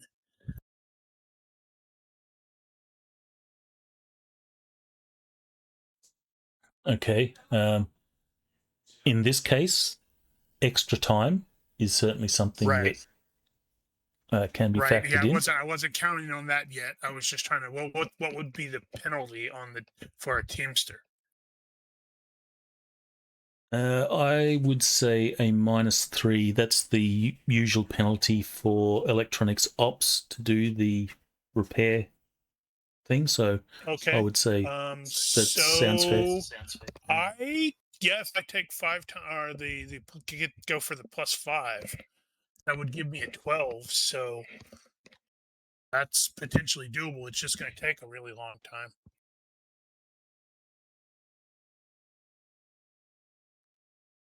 Well, in this case, you wouldn't have to nominate the amount of time that you took. You will just get up to +5, and then that would determine how much time you've actually spent. Right. Assuming. Well, it's just it's a mental thing. I don't like rolling under 12s. So in the worst case, you would roll if you rolled a fail, you spend 5 times as long and make no progress. But if you... Well, we know what I'm going to be doing. Drum roll, However, please. I will not take that roll yet. Okay, good. Well, actually, since you did roll it... That would be a success by 0 if I take the +4, which is what? +2 times 2 times 4 times 8 times 16? Yeah, what's the base I think it's time? 15 times... yeah, it's definitely going to take a couple hours. I think the base time is like 1 hour. So you'd be spending the day. Well, the better part of the next day. Makes sense.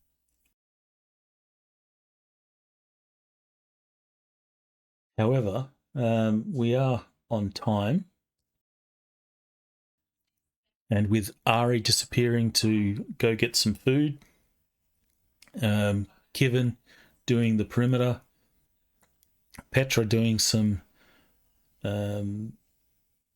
nursing. Sister Marin will also assist. I think Aldrich will offer what knowledge he has to help with the cart, but it's only going to be, scholarly knowledge, not necessarily a professional engineer. He will help there, and Rolf will begin to sort out the camp. Humphrey is doing some food. That leaves Danjo to do something. And what is Danjo going to be doing? Playing his flute.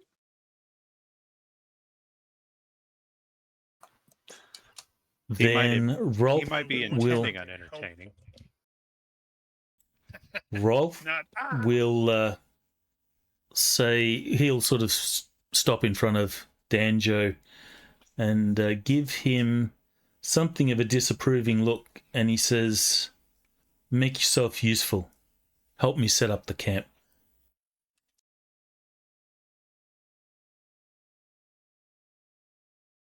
Okay, hi.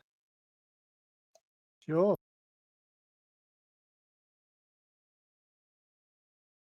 All right, that is where we'll leave it. Hopefully that's next session is not going to have the weird sound. Did it only just start at the end? Yeah, it only started just right then. You were just when we started disappearing. this thing. Okay, weird.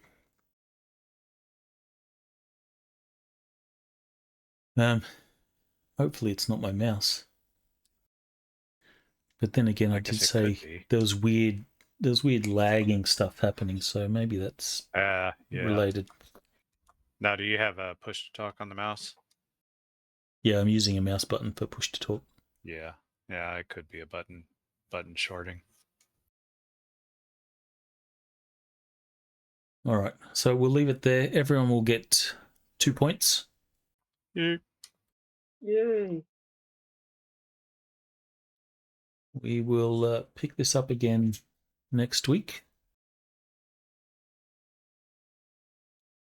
Is there anything that you want to take care of before we sign off? Nope. How much did we get for that buried treasure you told us we found?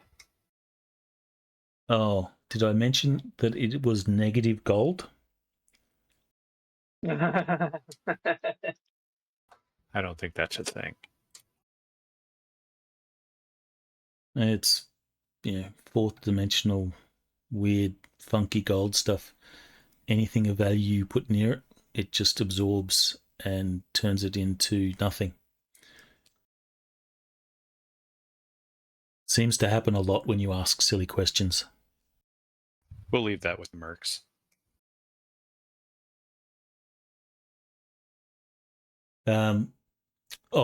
So if you're talking about the Merc gold, they were dead broke. No, I wasn't going to take the money out of their pockets. Okay, well, they had none. They were dead broke. All right. So if you are watching this and you have any questions, corrections, suggestions, or general hecklings, feel free to leave a comment here or find us on Discord. Please consider liking and subscribing to our YouTube and Twitch channels. Thank you for watching. Olympus out. See ya. Bye-bye. Ciao.